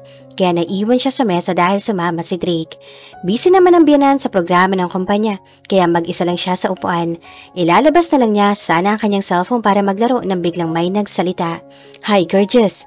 Bati ng lalaki sa kanyang harapan at may hawig kay Drake pero mukhang bata pa. Cal Hicks, pinsan ni Drake. Kaya pala nagpakasal agad si Drake. Kung ako din makakita ng kagaya mo I will marry you right away. Thank you. Tipid niyang sagot. Pwede ba akong maupo sa tabi mo? Sure. Sagot niya. Totoo lang. Akala ko si Liana ang papakasalan ni Drake but I was surprised na iba pala. Magkaibigan lang talaga sila. Sabi niya kahit di naman niya alam. Well, siguro. But anyway, Ba't ko ba yun nasabi ikaw na ang asawa ni Drake? Ngumiti siya at panay naman ang kwento nito sa kanya. Minsan ay napapatawa na din siya sa mga pinagsasasabi nito. Napatigil lang sila nang pabalik na si Drake na mag-isa. "Bro, you have a wonderful wife," sabi ni Calex. "Salamat. Pwede bang patawarin mo kami at uuwi na kami?" "Sure bro. See you next time, Althea," sabi nito at kumindat sa kanya. Pagkaalis ni Calex ay galit na galit si Drake na nakatingin sa kanya. Hinawakan siya nito sa pulso at hinila. "Really? You flirt with my cousin?" Ako sa nito sa kanya. "Nakipagkilala lang yung tao. At pinakasimahan ko lang," sagot niya dito. Agad silang nagpaalam sa magulang ni Drake at hinila siya hanggang sa kotse. Agad pinaandar ni Drake ang sasakyan. Halatang nakainom ito sa lakas ng alak na naamoy niya. Pagparada sa sasakyan ay agad siyang bumaba ng walang lingon. Pagod siya sa pakikipagtalo dito. Pagpasok niya sa kwarto, at akmang isasara na niya ang pinto pero nandoon si Drake. Kaya medyo umatras siya. Kampante siyang pagsasalitaan lang siya ulit ni Drake ng masama. Kaya hinayaan niya itong pumasok sa kwarto niya. Pero laking gulat niya nang isara ni Drake ang pinto at inilock. Saka unti-unting binubuksan ng botones ng polo. "Anong ginagawa mo?" tanong niya dito at kinakabahan. "Ano sa tingin mo? As long as I remember you are my wife." Nagkipit balikat na lang siya at tumalikod para pumunta sa banyo. Pero hinatak siya ni Drake at hinalikan ng madiin. Halos di siya makahinga. Tinulak siya nito sa kama at dinaganan. Nanlaban siya dito. Hindi to pwedeng mangyari. Kahit kailan ay hindi nagka-interes ito sa kanya, kaya alam niyang galit lang ito. Ginawa niya lahat ng kanyang kaya para labanan ito pero masyado itong malakas. Pinunit ito ang kanyang gown at pati panloob. Marahas ang paghawak at paghaplos nito sa kanya. Idagdag pang lagsang ito, kaya wala siyang nagawa. Nagtagumpay ito sa balak na pagkatapos nito ay umalis sa kanyang ibabaw at nakadapang natulog. Panay ang luha niya sa nangyari. Pakiramdam niya ay isa siyang bagay dito. Inaasam niyang may mangyari sa kanila pero hindi sa ganitong paraan.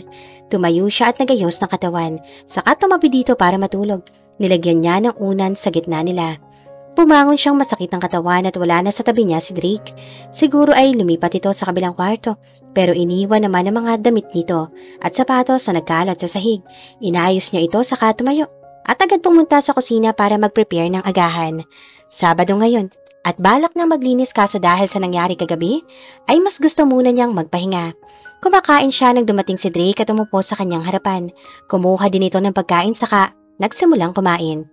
"Before you think of escaping, think about the consequences first," sabi nito at ngumiti ng nakakaloko. Mas naging tuso na ito ngayon. Yumuko na lang siya saka naglakas loob na magsalita. "Bakit hindi na lang tayo maghiwalay? Maipagpapatuloy niyo pa niliyan ang relasyon ninyo." Suhestyon na dito. "We can still continue our relationship kahit kasal ako." Saka, naisip ko, may asawa naman pala ako so why would I still go out and look for someone? Saka eto na, napapansin na kita. This is what you want, diba? Saan nitong malamig ang boses. Gustong gusto niyang isigaw dito na kung may pagmamahal, ay masaya siya. Pero para usan lang ay huwag na. Pero di siya nagsalita at nagpatuloy sila sa pagkain. Lumipas ang araw at ilang beses pang may nangyari sa kanila. Minsan ay bigla itong tumutuloy sa kwarto niya kahit nakalock. At nagawa ulit nito ang gusto niya. Pagod na siya sa panlalaban kaya minsan ay nagpapaubaya na lang siya. Halos gabi-gabi ay sa kwarto na niya ito natutulog. Masayang isipin na para na silang normal na mag-asawa. Ngunit hindi dahil sa tawag lang ng laman. Kaya ito lumalapit sa kanya. Hindi na madalas na umuwi si Drake sa gabi. Pero madalas itong pumapasok sa kanyang kwarto. Kung minsan ay ilang beses sa gabi na may nangyayari sa kanila. Pero walang emosyon ang paraan nito. At yun ang masakit. Parating nagmamadali ang galaw nito. Nagising siya sa sinag ng araw kaya tumalikod siya sa bintana. Medyo nagulat siyang nakita si Althea sa tabi niya. Sa kanya naisip na pumasok siya sa master's bedroom kagabi. Tulog na tulog pa rin si Althea sa tabi niya. May medyo pula-pula sa mga braso at mga konting pasa sa binti dahil sa mahigpit niyang paghawak dito. Nakokonsent siya sa paraan ng paghawak niya dito kaso ay nabubulag siya minsan sa galit. Tinitigan niya ang napakaamong mukha nito. Mukhang nagpaikot sa kanya. Nitong nakaraang araw ay hindi na niya mapigilan ang sarili kaya kinukuha niya ito sa dahas. Minsan ay nanlalaban ito at minsan naman ay nagpapaubaya na lang pero hindi niya maintindihan na nararamdaman dahil si Althea ang hinahanap niya. Matagal niya itong tinititigan, saka tumayo at umalis. Wala siyang pakailan kung nagkalat ang gamit niya sa kwarto nito. Alam na inaayos lahat ni Althea. Wala itong angal na ginagampanan ng pagiging asawa nito sa kanya. Nitong nakaraang buwan ay nakita niya kung gaano ito kaalaga sa kanya. Pagpasok sa sariling kwarto, ay agad siyang naligo at nagbihis saka pumunta sa library. Kahit linggo ngayon ay marami pa rin siyang trabaho. Nagdaan ang mga araw na parang nasanay na si Althea sa bagong ginagawa ni Drake sa kanya. Minsang hapon na nag-aayos na siya ng gamit sa office para pauwi nang biglang may mag-message sa kanya. Binasa niya ito. "Hihintayin kita sa parking lot, dinner tayo." Drake.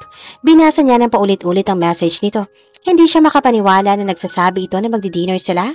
Ano na naman ang nasa isip nito? Pero tumayo siya at inayos ang sarili saka lumabas. Nakatayo sa gilid ng kotse niya si Drake. May ibang bumabati dito na empleyado at bumabati din naman dito. Paglapit niya dito, hinalikan pa siya sa labi. Hindi siya makatugon agad sa gulat. At hindi niya maintindihan ang mga nangyayari. Pero dahil ayaw niya mag-away pa sila, ay ayaw niyang salungatin ang mga ginagawa nito. Pagkapasok sa kotse nito ay pumasok na din ito sa driver's seat. Di ito nagtanong. Basta nito pinaandar ang kotse. Tumigil sila sa isang kilalang restaurant at umupo sila sa pandalawa ang taong mesa. Agad dumating ang waiter para kunin ang order nila.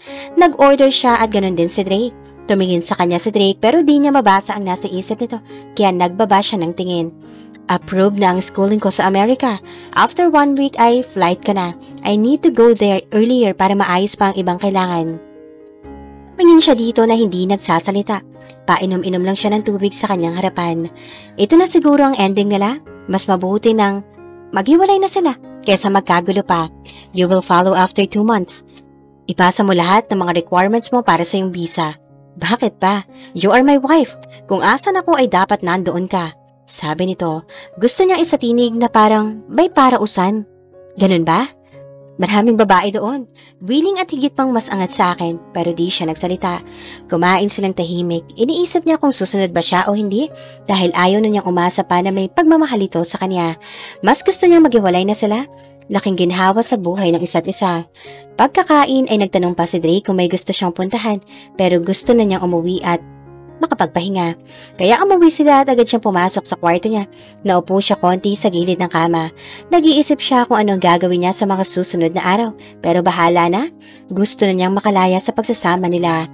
Naligo siya at agad nagsuot ng kanyang lingerie spaghetti strap na blue at maigling shorts na parehong kulay. Pumiga siya at tinignan ang kanyang cellphone nang kumatok si Drake. Tumayo siya para buksan ito. Nakapajama lang ito at wala pang panitaas. "May kailangan ka?" Kinakabahan niyang tanong sa paghagod ni Drake sa kanya ay alam niyang may balak ulit ito. "I need my wife," sabi nito at ngumiti. Pinabayaan niyang lumapit ito at sinara ang pinto gamit ang paa. Hinalikan siya nito ng marahan. Hindi nagmamadali at hindi madiin. Nagtataka na siya sa mga nangyayari dahil hindi ito lasing ngayon at nilabas pa siya kanina. Tuloy-tuloy ang halik nito sa kanya. Nang pinuksan niya kaunti ang kanyang labi, ay mas pinaggigihan nito ang halik sa kanya. Bumaba ang halik nito sa kanyang leeg at panayang halos nito sa kanyang katawan. Binababa nito ang strap ng kanyang pang-itaas at binuhat siya nito. Ramdam niya ang pagkalalaki nito sa kanyang tiyan. Nadarang na rin siya kaya tumugon siya dito. Hindi niya namalayan pero nasa kama na sila at panay ang halik nito sa kanyang katawan. Sa bawat sulok ay hinahalikan nito. Wala na siyang damit pero may pajama pa rin si Drake. Panay ang ungol niya sa mga ginagawa ni Drake sa kanya. Kakaiba ang pagniniig nila ngayon. Mas maingat at dahan-dahan. Tinanggal na nito ang sariling pajama saka pumatong sa kanya at dahan-dahan papag-isa ang kanilang katawan. Drake! Ungol niya dito habang panay ang galaw ni Drake sa ibabaw niya. Ilang beses niyang narating ang langit saka naman si Drake ang sumunod. Medyo napaungol din si Drake na marating ang langit saka humalik-halik pa ito sa kanyang balikat. Umalis ito sa kanyang ibabaw at kinabig siya nito sa kanyang tabi. Sa pagod ay yumakap na din siya dito at natulog sila ng payapa. Nagising siyang nakapatong ang isang paa ni Drake sa bentina. Gumalaw siya para tanggalin ito pero nagising si Drake at hinapit siya. "Drake, may trabaho tayo ngayon. Malilate ako." Pakiusap niya. "You're not going to work. I will help you today para lakarin ang US visa mo." Tapat nitong sagot sa kanya. "Saka ko nalang lakarin pag may oras ako." Sagot niya dito at pilit umaalis sa mga yakap nito. "No, I insist ngayon na. I made this as my day off para samahan kita." Sasagot pa na sana siya pero hinalikan siya nito ulit at agad siyang nadarang at nagparaya ulit dito at sumabay pa ito na maligo sa kanya. Saka lumipat sa kabilang kwarto para magbihis. Tumawag naman siya sa office para sa absent niya kaso ay alam na pala sa office, sinabi ng papa ni Drake. Buong araw silang nasa labas sa embassy at kung saan may kailangan pa. Para silang normal na mag-asawa sa araw na yun at nang hapon ay sinama siya ni Drake sa office nito. Dahil may kailangan pa itong ayusin at emergency daw, umupo siya sa sofa na nasa loob ng office ni Drake habang may pinipirmahan itong papers. Pumasok naman bigla si Liana at nagulat pa nang makita siya. Bumati ito sa kanya kaya bumati din siya. May nilatag itong papel sa harapan ni Drake kaya nag-excuse siya na lumabas konti. Mukhang may business pa mga ito na pag-uusapan. Naglakad-lakad siya konti sa hallway na ang dingding ay salamin kaya kitang-kita ang view sa labas, ang traffic sa kalsada at ang ibang buildings. Tumayo siya konti at nagmasid. Lumipas ang ilang minuto at bumalik siya. Nakabukas konti ang pinto ng office ni Drake. Papasok sana siya nang masilip niya na nakaupo si Liana sa harap na bahagi ng table ni Drake. Nakababa pa rin ang mga paa, kampante-kampante na nakaupo. Why don't you tell her? Bakit mo pa pinatatagal? Sasabihin ko sa kanya sa tamang panahon, hindi ngayon. Well, just tell her. Wag mo nang paghintayin pa sa Althea, total, duntin lang naman ang tuloy. Sabi naman ni Liana. Naglakad siya palayo sa office ni Drake. Huminga siya ng malalim para pakalmahin ang sarili. Pakikipaghiwalay ba sa kanya ang usapan ni Drake at Liana kanina? Siguro dahil obvious naman may pagtingin isa-isa't isa mga ito. Pabalik na siya sa office ni Drake ng tamang-tama namang lumabas si Liana. Ngumiti ito saka nagpaalam. Pagpasok niya ay tamang-tama naman na inaayos na ni Drake ang mga gamit. Let's go? Sabay hawak sa kanyang kamay. Panay ang kwento nito sa kanya habang sila ay paalis. Nasa video call na lahat ng pagtatrabaho nito pag nasa Amerika. Minsan naman ay nagtatanong siya at masaya naman itong sumagot sa kanya. Desidido na itong makipaghiwalay sa kanya. Yun siguro ang usapan nila kanina ni Althea. Nagyaya ulit si Drake na kumain sa labas at sabay ulit silang natulog sa gabi. Nakalimutan niya din ang dinaramdam na sakit ng damdamin kaya sumasang-ayon siya kay Drake. Napakabilis dumaan ang isang linggo at halos nag-ready ng mabilisan si Drake. Kasalukuyan na silang nasa airport. Aalis ni Drake ngayon pero laking gulat niya na magkasabay pala na mag-aaral si Drake at Liana sa Amerika. Pinipigilan niya ang damdamin dahil nandoon din sa airport ang magulang ni Drake. Nakapag-check-in na si Drake at Liana. Habang nakaupo sila sa waiting area bago pumasok sa boarding si Drake at Liana, ay hinila siya ni Drake sa tabi. Hinalikan siya ng napakahigpit at matagal. Hindi niya alam kung ano ang tumatakbo sa isip ni Drake pero wala siyang mabasa. I will wait for you there. Take care. Sabi nito, nakatikin sa mata at mahigpit na yumakap sa kanya. Yumakap din siya at di napigilang tumulong kanyang luha. Don't cry, hihintayin kita doon. Sabi nito at ito ang mismong nagpahid ng kanyang luha. Bumalik sila sa lugar kung saan nakaupo ang kanyang mga magulang at ni Liana. Nagpaalam din ito saka pumasok na si Drake at Liana. Humawak si Liana sa braso ni Drake pero di siya nag-react dahil ito na ang huli nilang pagkikita, ang pagtatapos ng lahat. Hinatid siya ng magulang ni Drake sa townhouse nila ni Drake. Pagpasok niya, ay napaiyak siya. Ang 5 buwan na pagsasama nila ay puno ng sakit at kalungkutan. Nitong nakaraang araw lang na trinato siya ng maayos ni Drake at yun lang ang memory na babaunin niya. Agad siyang nag-impake at nag-ayos ng gamit sa loob ng bahay. Nagsulat siya ng resignation letter at sulat na rin para sa pamilya at magulang ni Drake. Sinabi niya dito ang rason ng pagpapakasal nila. Hindi na siya natatakot kung ano pang mangyayari dahil alam niyang masaya na si Drake sa piling ni Liana sa Amerika. Pagdating ng Lunes ay agad siyang pumunta sa main office ng kumpanya kung saan nagtatrabaho ang papa ni Drake.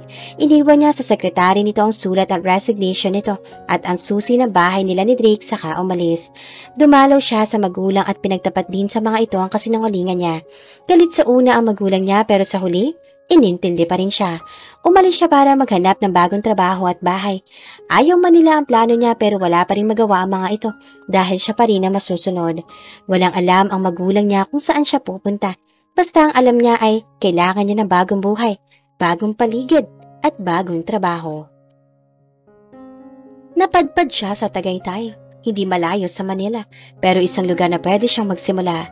Tawag ng tawag ang papa ni Drake pero hindi niya sinasagot ito. Ini-off niya ang kanyang cellphone saka naghanap ng paupahan. May nakita siyang medyo maayos na bahay na. Agad niyang tiningnan ang apartment saka nagbayad ng paunang bayad. Kinuha niya ang mga gamit sa sasakyan at nilagay sa loob. Dahil wala pa siyang kagamit-gamit ay balak niyang bukas mamili kaya naglatag siya ng makapal niyang kumot sa sahig at nahiga. Nabimiss niya si Drake pero pinigilan niya ang sarili na malungkot at piniling matulog. Nakatulog siya na mahimbing sa sahig, siguro dahil sa pagod at sa lamig ng klima sa Tagaytay. Tumayo siya at pumunta sa terrace. Gusto niyang langhapin ng sariwang hangin. Binuksan niya ang kanyang cellphone at nakita niyang maraming tawag at message galing sa mama niya at sa papa ni Drake. Wala siyang balak sagutin ang mga ito. Nahihiya siya sa mga ito. Bagamat parang puro pag-aalala ang mga nasa message nito sa kanya, ay di niya pa rin alam kung anong iniisip ng mga ito.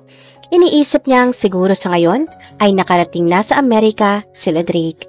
Lumipas ang ilang araw, eto ang hinihintay niyang tumawag sa kanya pero di siguro ito tatawag dahil masaya ito.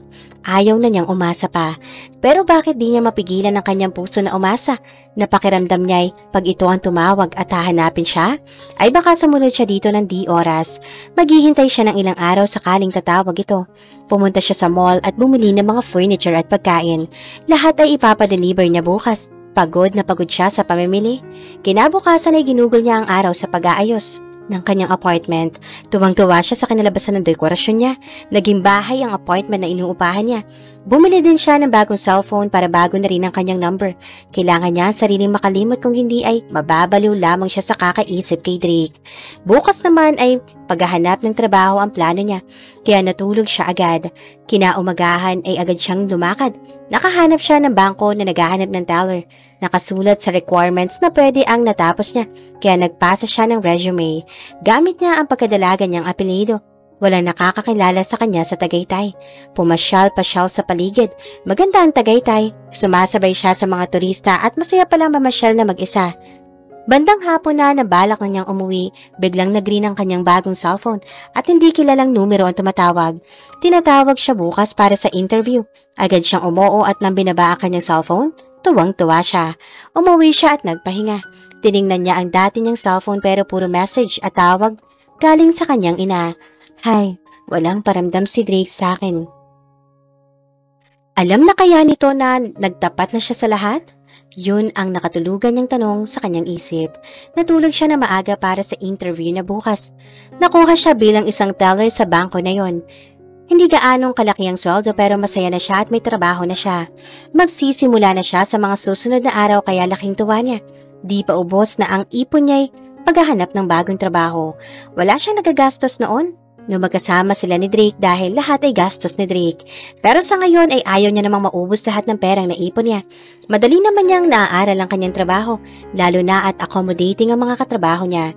Di niya namalayang mag-iisang buwan na siyang nakatira sa Tagaytay at ni minsan na hindi tumawag si Drake sa kanya. Isang umaga ay mabigat ang kanyang pakiramdam. Hindi siya nasusuka pero matamlay siya at parating nahihilo. Iniisip niya kung dahil ba sa pagod o dahil sa lungkot na nilalabanan. Para masagot ang kanyang mga tanong ay nagpa-check up siya sa isang doktor at laking gulat niya nang sabihin ng doktor na buntis siya. 2 buwan, mahigit na siyang buntis. Halos maiyak siya sa saya. Magkakaanak na sila ni Drake. Ang pangarap niyang anak ay dumating na. Napaisip siya kung susunod ba siya sa Amerika. Kompleto naman ang ticket. At may visa na siya kaso nitawag mula kay Drake ay wala. Wala siyang alam kung paano makontak ito dahil si Drake lang naman ang may alam kung paano siya kontakin. Naisip niyang mag-check ng social media nito. Doon niya nakita ang ikinontak ito pero laking gulat niya sa kanyang mga nakita. Karamihan ay kuha ni Liana at Drake na namamasyal ang mga ito doon nung bago pa lamang. Si Liana ang nagpo-post ng mga picture. Lahat ng larawan nila ay magkadikit. May isa pa na halos magkahalika na. Para siyang nabuhusan ng malamig na tubig sa mga nakita. Aasa pa ba siya? Tama bang ipaalam niya ang kanyang pagbubuntis? Pero dahil sa mga nakita niya ay napagdesisyonan niyang kalimutan na si Drake ng tuluyan. Wala rin lang silang pagbabago kung susunod siya sa Amerika. Baka mas mahirap pa dahil magkakaanak sila. Pinatay niya ang kanyang lumang cellphone at binuksan ang likod. Inalis ito. Saka tinapon. Tama na ang pagiging martir niya. Pabayaan na niyang maging masaya si Drake at Liana. Ayusin na lamang niya ang kanyang buhay para sa anak.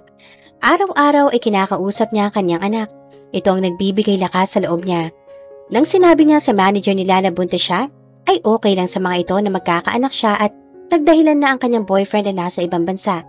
Lahat naman ay di na nagtanong pa. Nag-iipon na lang siya na nag-iipon para sa anak. Swerte niya at nakahanap pa siya ng kasakasama na matandang dalaga na recommend ng katrabaho niya. Paminsan-minsan ay pumapasok sa isip niya si Drake, pero nilalabanan niya ito, inaabala sa kung anong pwedeng gawin. Tumipas sa mga buwan na wala na siyang komunikasyon kay Drake. Paminsan-minsan ay tumatawag siya sa kanyang pamilya para mangumusta pero kahit anong pilit ng mga ito, para sabihin kung asan siya ay agad niyang pinuputol ang usapan. Nang tumagal ay hindi na nagpumilit pa ang mga ito. Halos lumipas na ang ilang buwan mula ng araw na dapat ay darating sa Althea, pero hindi ito dumating. Sa buong buwan, mula nang dumating siya sa Amerika, ay halos nakalimutan niya ito dahil sa mga dapat ayusin sa kanyang eskwelahan. Nagulat siya ng balita ng kanyang papa na umalis sa Althea at pinagtapatan lahat. Mahal niya sa Althea pero dahil gusto niya magkaayos sila nang wala itong kamalay-malay, ay mas pinili pala nito ang lumayo. Ilang beses siyang bumalik sa Pilipinas para alamin kung asan si Althea. Gusto niyang huwag nang ipagpatuloy ang pag-aaral kaso dahil sa payo ng kanyang magulang ay pinilit niya pa rin tapusin ito kahit ang isip niya ay na kay Althea. Saan niya ito hahanapin? Kakilala at mga kaibigan ay walang alam kung asan ito. Magkikita pa kaya sila ni Althea? Pagkatapos ng 1.5 taon. Naglalaro sila ng kanyang anak sa park. Pinangalanan niya itong Maki. Kaiisang taon ng anak niya nung 1 buwan at masayang-masaya siya na bibo ang kanyang anak at kamukhang kamukha ni Drake. Naglalakad ito kaya todo alalay sila ni Aling Rosa. Wala na kasing mahihiling pa sa makalipas na taon. Tahimik ang buhay niya. Masaya siyang kapiling ang anak at paminsan-minsan ay tinatawagan siya na kanyang magulang. Kung si Drake ang pag-uusapan ay agad niyang iniiba ang usapan dahil ayaw niyang masaktan pa. Siguro masaya na ito ngayon sa piling ni Liana. Nang mapagod ang anak ay agad niya itong kinarga at umupo sila sa upuan na nasa gilid ng park. Nilabas niya na ang bottle nito at pinadede. Ngayong 1 taon na ang kanyang anak ay nag-stop na rin siya sa pag-breastfeed dito. Umuwi sila nang matapos ang anak sa pagdede. Sa ilang taon na nakalipas ay iniwasan na niya makibalita sa pamilya ni Drake. Mahirap nung una dahil nagdadalawang isip siya kung sasabihin ba kay Drake na may anak na sila o hindi. Pero pinili niya itago ito. Ayaw niya magkita pa sila ulit ni Drake dahil sa kanyang anak. Hindi na siguro siya hanapin pa ni Drake dahil siya na ang kusang lumayo. Tamang pagkakataon na rin siguro sa bagong pag-ibig. Ang bago nilang manager na si Rico ay nagpapahayag sa kanya ng pag-ibig. Gwapo din ito. Pero mas hamak, nagwapo pa rin si Drake. Wala siyang masasabi dito bukod sa mabait ay may pagmamalasakit din kay Maki. Ilang beses niya na itong binastad noon, pero masugid pa rin itong naliligaw sa kanya. Ilang beses niya itong tinataboy pero maya't maya ay tumutulong pa rin sa kanya. Pero aayusin niya muna ang lahat bago pumasok sa bagong relasyon. Pero handa na ba siyang ayusin ang lahat? Pagkagaling sa park ay agad natulog si Maki kaya dinala niya ito sa kwarto. Inayos naman ni Aling Rosa ang mga gamit nila at dumiretso sa kusina para magluto. Humiga siya sa kanyang kama habang ang anak ay natutulog. Nag-text si Rico at nangumusta. Nireplyan niya ito at saka tinawagan ng kanyang mama. Bukas ay nasa trabaho ulit siya kaya iiwan niya si Maki kay Aling Rosa araw-araw. Mabuti na lang. At hindi mahirap alagaan ang kanyang anak.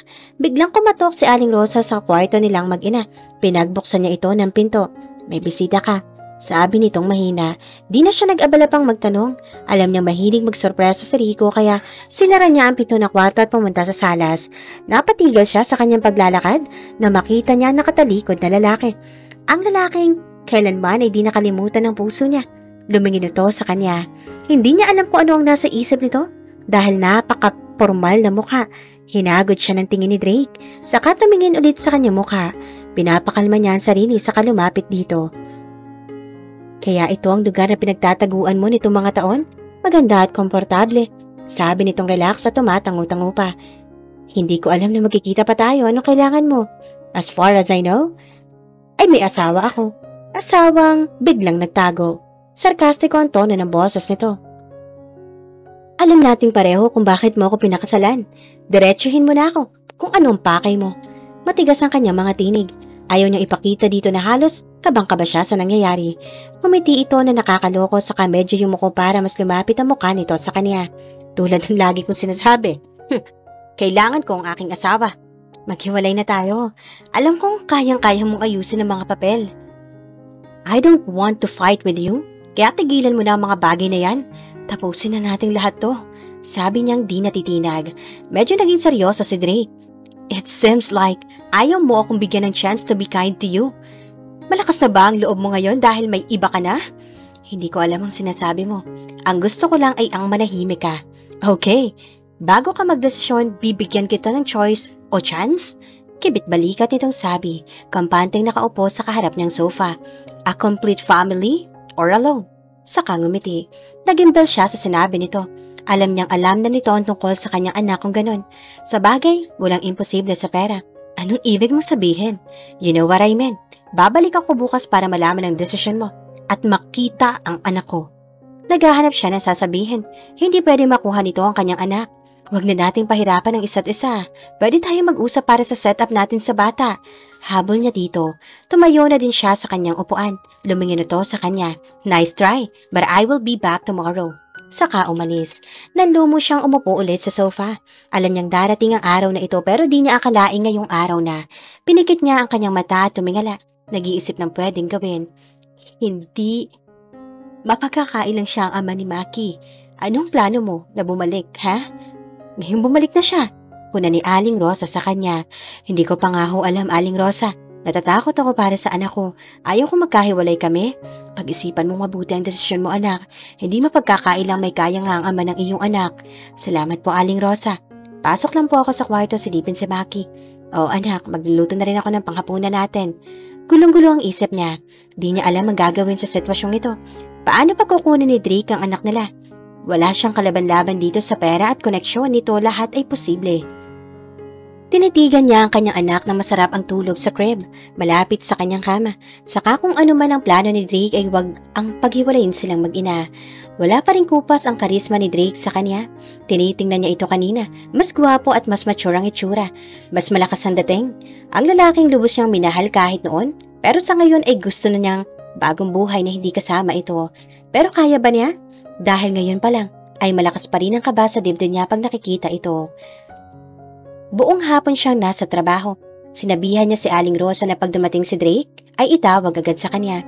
Mag-aalas 4 na ng hapon ay wala siyang natanggap na tawag mula dito. Ilang beses siyang tumawag dito at panayang sabi nitong walang dumalaw sa kanilang bahay. Baka naman bantalang ito ni Drake sa kanya. Kaya agad siyang nagdigpit ng gamit sa mesa at umuwi na. Miss na niya ang kanyang anak. Paglabas niya ay nagulat siya nakatayo sa tabi ng kotse niya si Drake. Your car or my car? Asar nito sa kanya. Ano ba talagang kailangan mo? Bakit mo ako ginugulo ngayon? Naiinis siyang sumulpot ito. Lumapit naman si Rico sa kanila. Binabastos ka ba ng lalaking to? Talong nito na halatang gustong ipakita na kaya siyang ipagtanggol. Mas matangkad pa rin si Drake at higit na matikas kay Rico. Sumeryoso naman ang mukha ni Drake at tumingin ng diretsyo kay Rico. Nagsukatan ng tingin. Di niya alam ang gagawin pero siya na nga ang nagsalita at baka mag-away pa ang dalawa. Rico, okay lang lahat at mag-uusap na lang tayo next time. Pakiusap niya dito. Lumambot ang tingin ni Rico kay Drake pero diretsyo pa rin ang tingin ni Drake dito. Saka tumingin sa kanya. Kilala mo ba siya? Siya ang father ni Maki. Mag-uusap lang kami kaya don't worry. Diretsyong sinabi niya dito ang totoo. Tumango-tango si Rico saka nagsalita.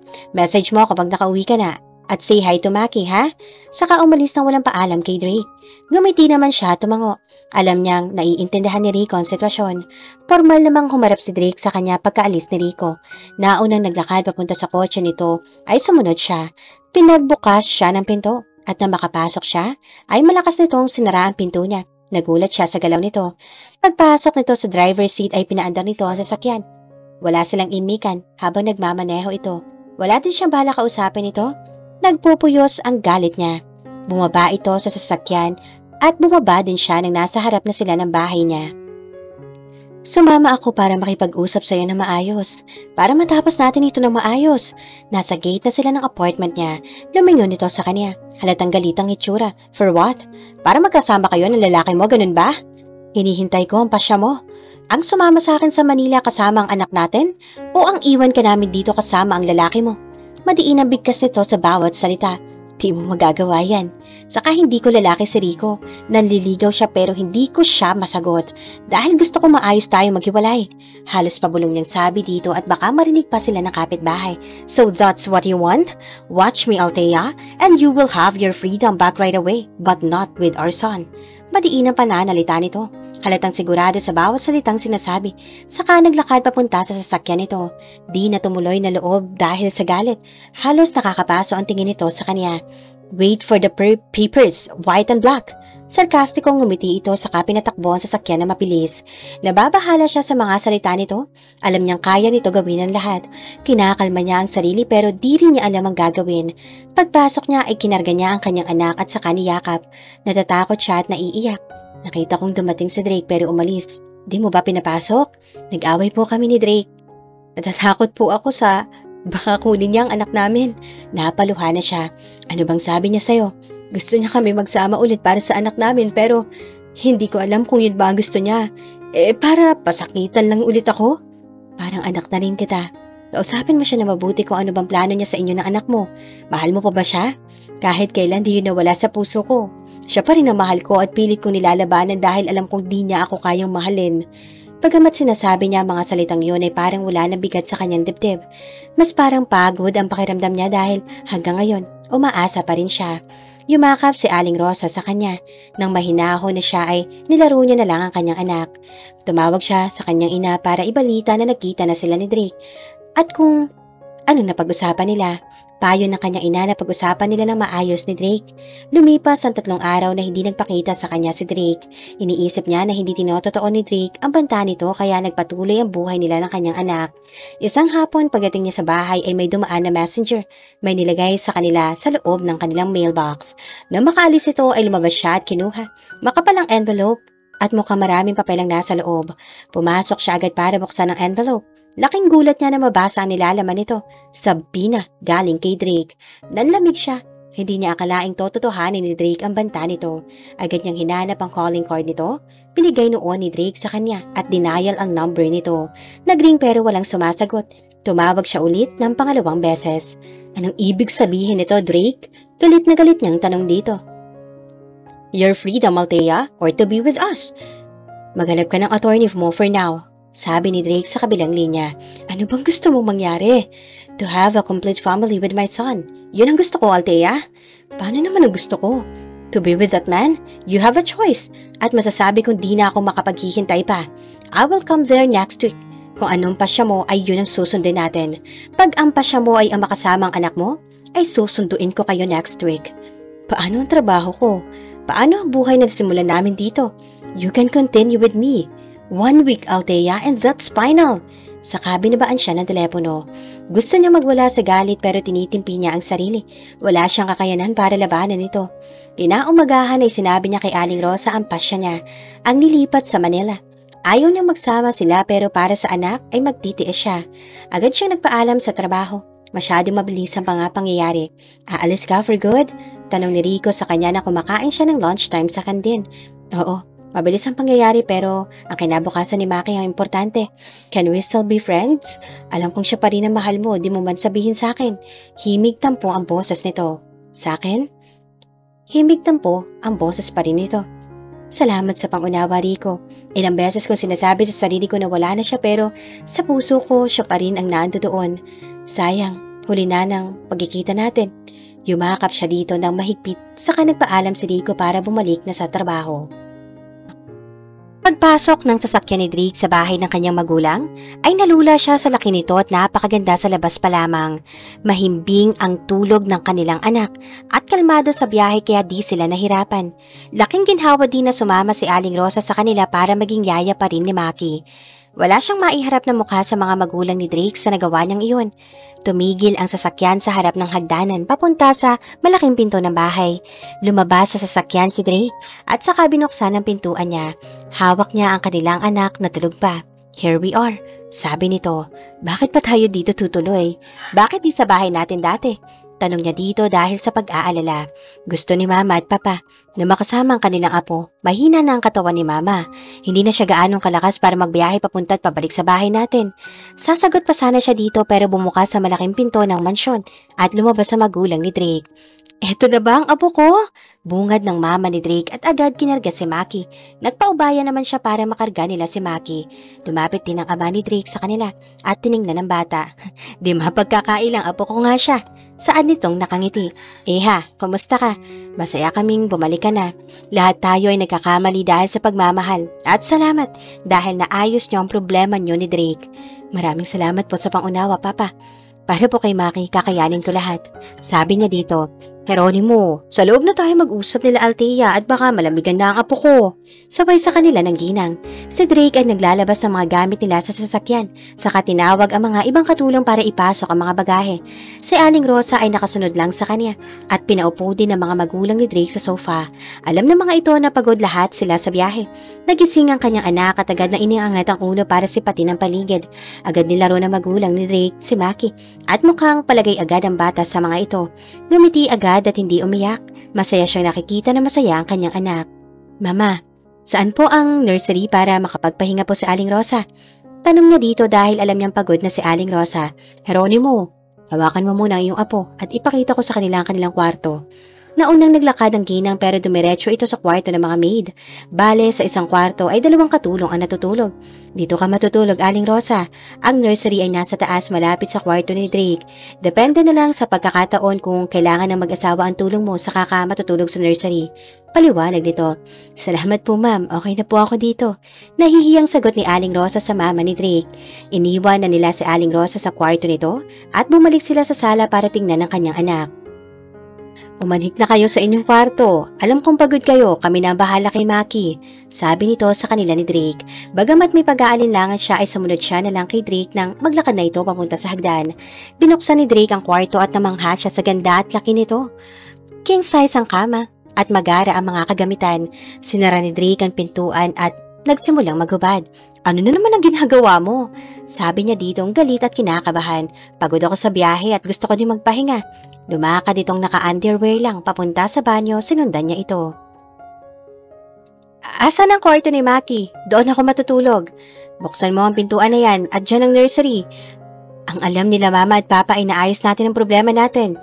Alang-alang sa mama sana wag na natin siyang bigyan ng sama ng loob. Seryoso ang pagkakasabi nito. Bakit hindi mo sabihin ang totoo para di na natin kailangan magpanggap? Mahalaga sa akin na magkasama tayo para kay Maki. Pumasok ito sa shower kaya binuksan niya ang kabilang pinto para makita ang nursery. Kompleto ang gamit mula sa crib, changing table at may double-sized bed sa gilid. Pininturahan ng kulay blue ang ilang bahagi ng silid at may disenyong ulap. Simple at elegante ang pagkadesenyo. Umupo siya sa may kama. Gusto man niyang maligo ay kasalukuyang naliligo si Drake at ang banyo ay nagdudugtong sa 2 kwarto. Nasa kwarto na rin ang mga gamit ni Maki. Nagsimula siyang ayusin ang mga ito at nilagay na sa closet na nandoon. Nang matapos siya ay tumayo siya at bumaba para magpadede. Baka gutom na ito. Mamaya na lang siya maliligo at magpapahinga. Pagbaba niya ay masaya pa rin nakikipaglaro ang si Maki sa lolo at lola nito. Naghanda na lang siya ng gatas sa kanilagay sa center table para kung sakaling magutom ito, ay ready na. Bagamat may baby food naman silang dala ay magagatas muna ito bago niya pakainin. Bumalik siya sa nursery at tumawag sa kanyang magulang na nasa Manila na sila. Agad nagplano ang mga ito para dumalaw sa kanila. Natulog siya sa nursery kasama ang kanyang anak. Dahil sa pagod sa biyahe, ay nakatulog agad silang mag-ina. Sa kabilang kwarto naman ay hindi makatulog si Drake. Masaya siyang sumama sa kanya ni Althea. Ayaw niyang ipilit ang sitwasyon, ang importante ngayon ay magkasama silang buong pamilya. Pinilit niyang matulog dahil marami pa siyang aasikasuhin bukas, ang kumpanya nila at ang sariling kumpanya. Sa loob ng 1 taon at kalahati sa Amerika ay hindi mawaglit sa isip niya si Althea. Balak niyang humingi ng paumanhin dito at magsimula muli pag nasa Amerika sila. Ngunit hindi ito dumating. Masyado siyang sigurado noon na mahal siya ni Althea, na lahat ay gagawin ito para sa kanya. Nang gusto niya ito makontak, ay hindi niya na ito matawagan. Halos gusto niyang umuwi agad ng Pilipinas noon para hanapin ito, pero pinigilan siya ng kanyang mga magulang. Naghintay siya ng ilang linggo, at baka nagpapalamig lang ito ng damdamin. Ngunit umabot ng ilang buwan na hindi nila ito matawagan. Di naman nagsasalita magulang ni Althea tuwing nagtatanong sila sa mga ito. Lumipas ang ilang buwan hanggang naging taon. Umuwi siya ng ilang beses sa Pilipinas para alamin kung nasaan si Althea. Nag-hire sila ng detective para alamin kung nasaan ito, pero hindi nila mahanap. Matagal niyang pinasubaybayan ng magulang ni Althea. Sa lahat ng pinupuntahan nila ay hindi nila mahanap sa mga lugar na iyon. Halos mawala na siya ng pag-asa. Hindi niya mapapatawad ang sarili pag may nangyari dito na masama. Sising-sisi siya na nagkaganito ang kanilang relasyon. Nagkaroon siya ng pag-asa na makita si Althea dahil sa masugid na paghahanap ng detective na kinuha niya. At ngayon, na nakikita na niyang gusto na nitong magpatuloy sa bahay at buhay niya, nawala siya ay hindi siya papayag na mawala ulit ito sa kanyang paningin.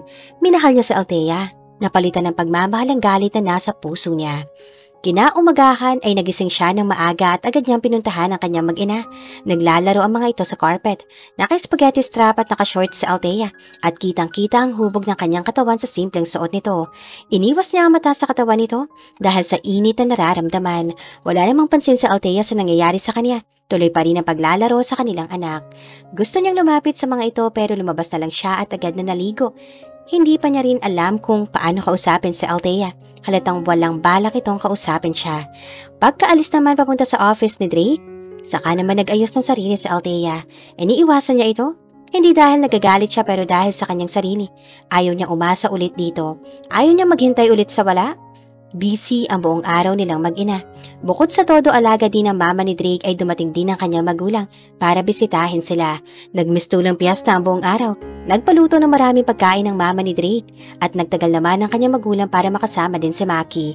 Nagpatuloy ang mga araw na wala silang imika ni Drake. Pag alam niyang uuwi na ito ay nagkukulong na siya kasama ng anak.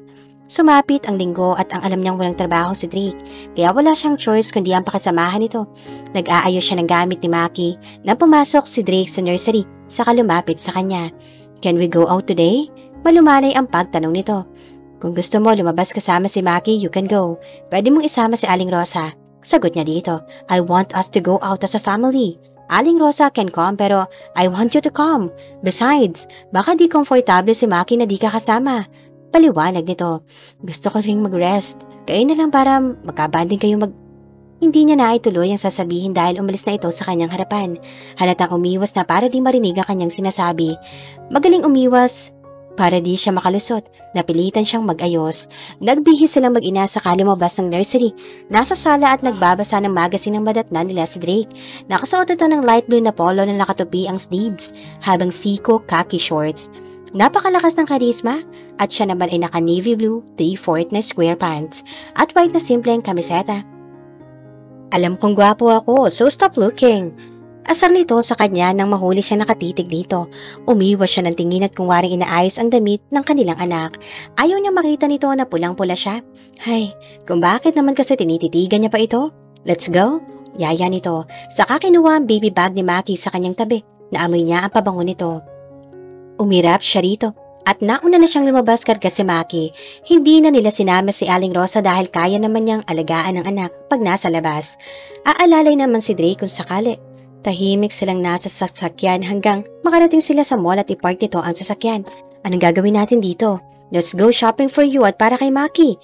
"Bakit, may masama ba sa mga suot ko?" Pasaplada niyang tanong dito. Baka gusto nitong baguhin ang kanyang mga damit. "Look, Althea, okay ang mga suot pero kung gusto mo pang bumili pwede kang bumili." Mahinahon nitong sagot sa kanya. Pumasok sila sa mall. Siya ang may hawak sa baby bag ni Maki at si Drake naman ang may karga sa bata gamit ang baby sling. Pamilyang-pamilya ang itsura nila. Hindi muna nila dinala ang stroller ni Maki. Pagpasok nila sa department store ay nawala ang inis niya dito. Nag-concentrate na lang siya sa pagbili ng mga gamit ng anak. Lalo na at mabilis nito makalakihan ng mga gamit. Si Drake naman ay sa mga laruan mamili. Halos 5 supot na malalaki ang bitbit nila. Tuwang-tuwa naman si Maki dahil bukod sa marami itong nakikita ay karga-karga pa nila. "Let's have lunch," sabi ni Drake sa kanya. Oo, at nang makapagpadede at makakain na rin si Maki. Sang-ayon niya dito. Umupo sila sa restaurant at agad nag-order ng pagkain. Habang naghihintay ng kanilang pagkain, ay nagpaalam naman si Drake para ilagay sa kotse ang kanilang pinamili. Naiwan siya nagpapakain ng baby food kay Maki. "Althea, ikaw ba?" Tumingala siya para tingnan na nagsalita. Si Liana. Hindi niya alam kung paano babatiin ito kaya di siya sumagot. "Kasama mo ba si Drake ngayon?" Tanong nito. Oo, lumabas kami konti. Don't worry. Oh, thank God. Nahanap ka ni Drake. Halos mabaliw yun nung di ka makita. Akala nga namin wala ka sa Pilipinas. Saan ka pa nagpunta? Naguguluhan siya sa sinasabi nito sa kanya. Anong ibig sabihin nito na halos mabaliw si Drake? At bakit siya gusto na mahanap? Para sa annulment kaya? That's your baby? So cute! Kamukhang-kamukha ni Drake. Patuloy pa rin ito sa pagsasalita. Liana? Tawag ni Drake kay Liana. At di nila napansin nasa likod nila ito. Nahanap mo na pala siya. Di ka pala nagsasabi sa akin. You don't need to hide. Everyday tayo magkasama sa office pero wala kang sinasabi. Panay pa rin ang salita nito. We're having lunch. Gusto mo ba kaming samahan? Pag-iiba ni Drake sa mga sinasabi ni Liana. Lalo tuloy siyang naguguluhan. Di ba magkasintahan na mga ito o kaya'y mag-asawa na? Pero bakit parang hindi naman galit sa kanya sa Liana at normal pa itong makipag-usap sa kanya? Tanggap kaya nito na may anak sila ni Drake? Kaya mabait ito o baka naman nagkukunwari lamang. Nasa malalim siyang pag-iisip nang biglang umiyak si Maki. Nahimasmasan siya at agad nilagay si Maki sa kanyang balikat. Kayo na lang, may imimit pa ako. See you sa office at nice seeing you, Althea. Paalam nito. Lumapit ito sa kanya at hinaplos konti ang braso ni Maki saka umalis. Bye baby, see you next time. Lambing nito sa bata at humakbang paalis. Sexy pa rin ito at elegante. Habang kumakain sila ay tulong si Maki kaya nilagay nila ito sa stroller para makakain sila ng maayos. Hindi niya alam kung magtatanong ba siya kay Drake o hindi. Kamusta kayo ni Liana? Hindi niya napigilang magtanong dito. We're okay, still the same. Bakit? May mga nasabi ba siya sa'yo? Wala naman. Sagot niya dito. Ayaw niyang magtanong pa. Sapat nang alam niyang maayos ang relasyon ng dalawa. Iniisip kaya nilang ibibigay ko ang anak ko sa kanila? Di siya papayag. Okay lang na maghiwalay sila ni Drake pero wag siyang mahihiwalay sa anak. Parang ang lalim ng iniisip mo. Are you still not comfortable na nandito tayo sa Manila? Diretsong nakatingin ito sa kanya na para bang pinipilit alamin ang nasa kanyang isip. Medyo, dati kasi kami lang nila Aling Rosa pero para sa anak ko gagawin ko ang lahat. Wag lang kaming maghiwalay. Salamat. Binibigyan mo ako ng pagkakataong maging ama kay Maki. Tumango siya dito at ngumiti. Sapat na yun para maramdaman niyang pamilya pa rin sila. Nang matapos silang kumain, ay naglibot sila konti sa mall at pinalaro si Maki sa play area. Walang masyadong tao kaya nag-enjoy naman si Maki sa paglalaro. Pag-uwi ay tumuloy sila agad sa kanilang kwarto. Wala ang ama ni Drake at nagpapahinga naman ang mama nito. Dumating naman si Aling Rosa para tulungan sila sa pag-aayos. Binaba niya si Maki sa crib dahil nakatulog ulit ito. Umupo naman siya sa pang-isahang sofa na malapit sa crib at nakaidlip na pagod. Nag-shower si Drake dahil sa pagod at init ng panahon ay medyo nagbabad siya sa banyo. Nang kontento na siya, ay saka siya lumabas at nagbihis. Pumunta siya sa nursery para alagaan si Maki para makapag-ayos din ng sarili si Althea. Ngunit pagpunta niya, ay tulog ang mag-ina. Lumapit siya sa crib at tinitigan ng anak na payapang nakatulog saka lumapit kay Althea. Hinaplos niya ang pisngan nito. Hindi niya alam kung paano ba ito aamuin. Hindi niya alam kung paano sila magsisimula ng normal na mag-asawa. Sigurado siya sa kanyang sarili na mahal niya ito. At mas lalong tumindi ang pagmamahal niya ngayon. Gusto niya itong yakapin at halikan pero ayaw niyang magising ito. Kaya umalis siya at pumunta sa library. Nahimasmasa naman si Althea dahil pakiramdam niya ay may humaplos sa kanya. O baka guni-guni lamang. Bumaba siya at tinawag si Aling Rosa para makaligo naman siya bago magising si Maki. Habang nasa banyo, ay iniisip niya kung nasa kabilang kwarto ba si Drake at ano kayang ginagawa nito. Nagtagal siya sa pagligo dahil ang sarap ng tubig saka nagbihis. Pagpasok niya sa nursery ay hawak-hawak ni Drake si Maki at ang nilalaro nito. Hindi muna siya kumibo dahil nasisiyahan siya sa nakikita. Althea, nandyan ka na pala. Hinawakan ni Drake muna ang bata kaya pumunta ako sa baba. Paliwanag nito. Tumingin naman sa kanyang gawi si Drake. Nakarga pa rin si Maki. Wala ho, Aling Rosa. Pwede niyo na ho kaming iwanan. Sagot niya. At salitan sila pagbantay kay Maki. Tuwing linggo at kung may oras si Drake ay madalas silang lumalabas bilang isang pamilya. Minsan swimming at minsan ay sa park para maglaro si Maki. Todo alalay sa kanya si Drake. Minsan ay ito na ang nagpapalit ng damit ni Maki bago pumunta sa office. Para bang sanay na itong maging ama? Kahit saan ay malambing din ito sa kanya at maalaga. Masaya siya sa turing nito sa kanya at wala na siyang mahihiling pa kaso meron pa rin siyang agam-agam. Isang umaga katatapos niyang maligo at iniwan kay Aling Rosa si Maki sa garden. Para magpaaraw ay nagulat siya paglabas niya ng banyo ay nasa kwarto si Drake. Akala niya ay umalis ito. Nakabihis pang office, suit and tie, Dinaanan niya ito para kumuha ng damit sa aparador. I think we need to plan when we are going to celebrate Maki's baptism. Gusto ko na rin siya makilala ng ibang relatives at friends ko. Hindi na kailangan. Pwede namang simple lang. Yun ba ang gusto mo? Talong nito na nawala na saya sa boses saka nagpatuloy sa pagsasalita. Hanggang ngayon, napipilitan ka pa rin ba sa lahat? We know we made mistakes in the past. At alam kong hindi madaling kalimutan ang lahat pero sana para kay Maki. Nagpapakumbaba ang boses. Hindi ka namin kailangan. Alam mo yan, sa loob ng mahigit 1 taon na hindi tayo nagkita, nagawa kong kalimutan ka. Pero dahil sa anak ko ay nandito ako ngayon. Pero pwede naman tayong maging magulang sa kanya na hindi magsama, diba? Asawa pa rin kita. At anak ko si Maki. Living separately is not an option. Napakadiin ng salita nito. Pero paano pa tayo magsasama? Bakit pa natin pinapahirapan ang isa't isa? Hindi mo ako mahal. Kaya di natin kailangan magpanggap. Sagot niya dito na lumuluha. Pero agad niya pinahid ang kanyang mga luha. Lumapit ito sa kanya. Anong ginagawa mo? Tanong niya dito. Ano ba dapat ang ginagawa ng mag-asawa? Tanong nito. Asawa? Hinawakan nito ang kanyang pisngi papunta sa labi at bumaba sa kanyang mga siko. I miss you so much. Matagal na ako nagtitimpi but this time, I want you to know how much I miss you. Hinalikan siya nito ng banayad. Padampi-dampi saka naging mariin. Hinalikan siya nito ng banayad. At talagang patuloy lamang iyon. Halos maubusan sila ng hininga. Sa mapusok ng halikan nila hanggang siya ang unang nagpitil. Pwede ba tayong magsimula ulit? Bakit di mo ko sinundan sa Amerika? Hindi naman ako kailangan doon dahil kasama mo na si Liana. Naisip ko hindi na sumunod dahil gusto kong maging masaya ka at pakawalan ka. Diretsong sagot niya dito. Pero nung mga oras na yon, ay napalitan na ng pagmamahal ang galit na nasa puso ko. Ilang beses akong pabalik-balik dito sa Pilipinas noon para hanapin ka. Hindi ko alam kung saan magsisimula bukod sa wala kang iniwan na bakas. Kung saan ka pumunta ay ayaw magsalita. Ng mga magulang mo kung nasaan ka. Umupo si Drake sa kama at tinila siya sa tabi nito. Hindi alam na magulang ko kung asan ako dahil di ko naman sinasabi sa kanila pag tumatawag ako. Naghihintay ako noon na tumawag ka at mga musta ka pero lumipas sa mga araw na hindi ka nagparamdam. Huminga siya ng malalim para pakalmahin ang sarili. Nawala na ako ng pag-asa na magkaayos pa tayo. Lalo na makita ko sa social media kung gaano kayo kasweet ni Liana. Ay sinabi ko na rin sa sarili ko na hindi ako maghahabol sa iba. Nagpapatuloy na. Mula nang magpakasal tayo. Ay naging magkaibigan na lang kami ni Liana. Naging magkaibigan kahit nasa Amerika kami. Alam kong ikaw ang gusto ko. At alam niya yon. Paliwanag ni Drake. Pero bakit wala man lang ako natanggap na tawag mula sa'yo? Kahit pangungumusta man lang. Sumbat niya dito. Hindi niya mawari ang naramdaman. Because I want to surprise you. I want to tell you that I love you so much.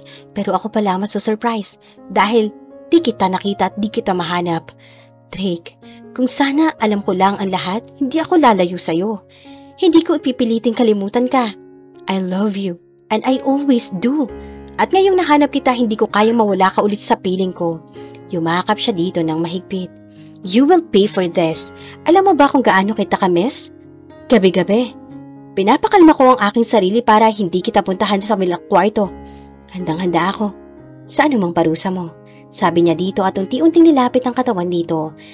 Naintindihan naman agad ni Drake ang nais niyang ipahiwatig. Kaya yumakap agad ito sa kanya at humalik. Napatigil lang ang kanilang halikan nang biglang may kumatok sa pinto.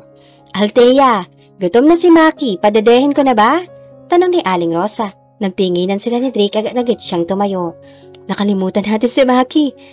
Bitin man ay tumango ito at saka sabay silang lumabas at kinuha ang kanyang anak kay Aling Rosa. Habang pinapadede ang anak, ay napakasaya na kanyang pakiramdam. Nadama niya na ang pagmamahal na hinihintay niya mula kay Drake. Si Drake ay nagpaalam para pumunta sa office ng araw ng iyon. Isang araw ay dumaan ng napakabilis dahil sa hapon pag-uwi ni Drake ay agad itong sinabi sa magulang ang balak nilang ipabinyag si Maki sa madaling panahon. Pagkatulog ng anak nila ay agad silang nagkulong sa kanilang kwarto at pinaramdam ang pagmamahal sa isa't isa. Buong gabi ay para silang nasa honeymoon, walang kapaguran. Halos ungol ng isa't isa ang naririnig sa buong gabi sa kwarto nila. Ilang beses silang nagniig sa iba't ibang posisyon ni Drake. Nung una ay nahirapan si Drake sa pagpasok sa kanya. Bukod sa matagal nang wala silang pagsiping ay parang mas lalo yatang lumaki ang pagkalalaki nito. Puno ng pagmamahal ang bawat haplos nito sa kanya. At di rin siya nagpatalo. Ginawa niya rin ang makakaya para paligayahin si Drake. Mga bagay na di niya akalaing magagawa.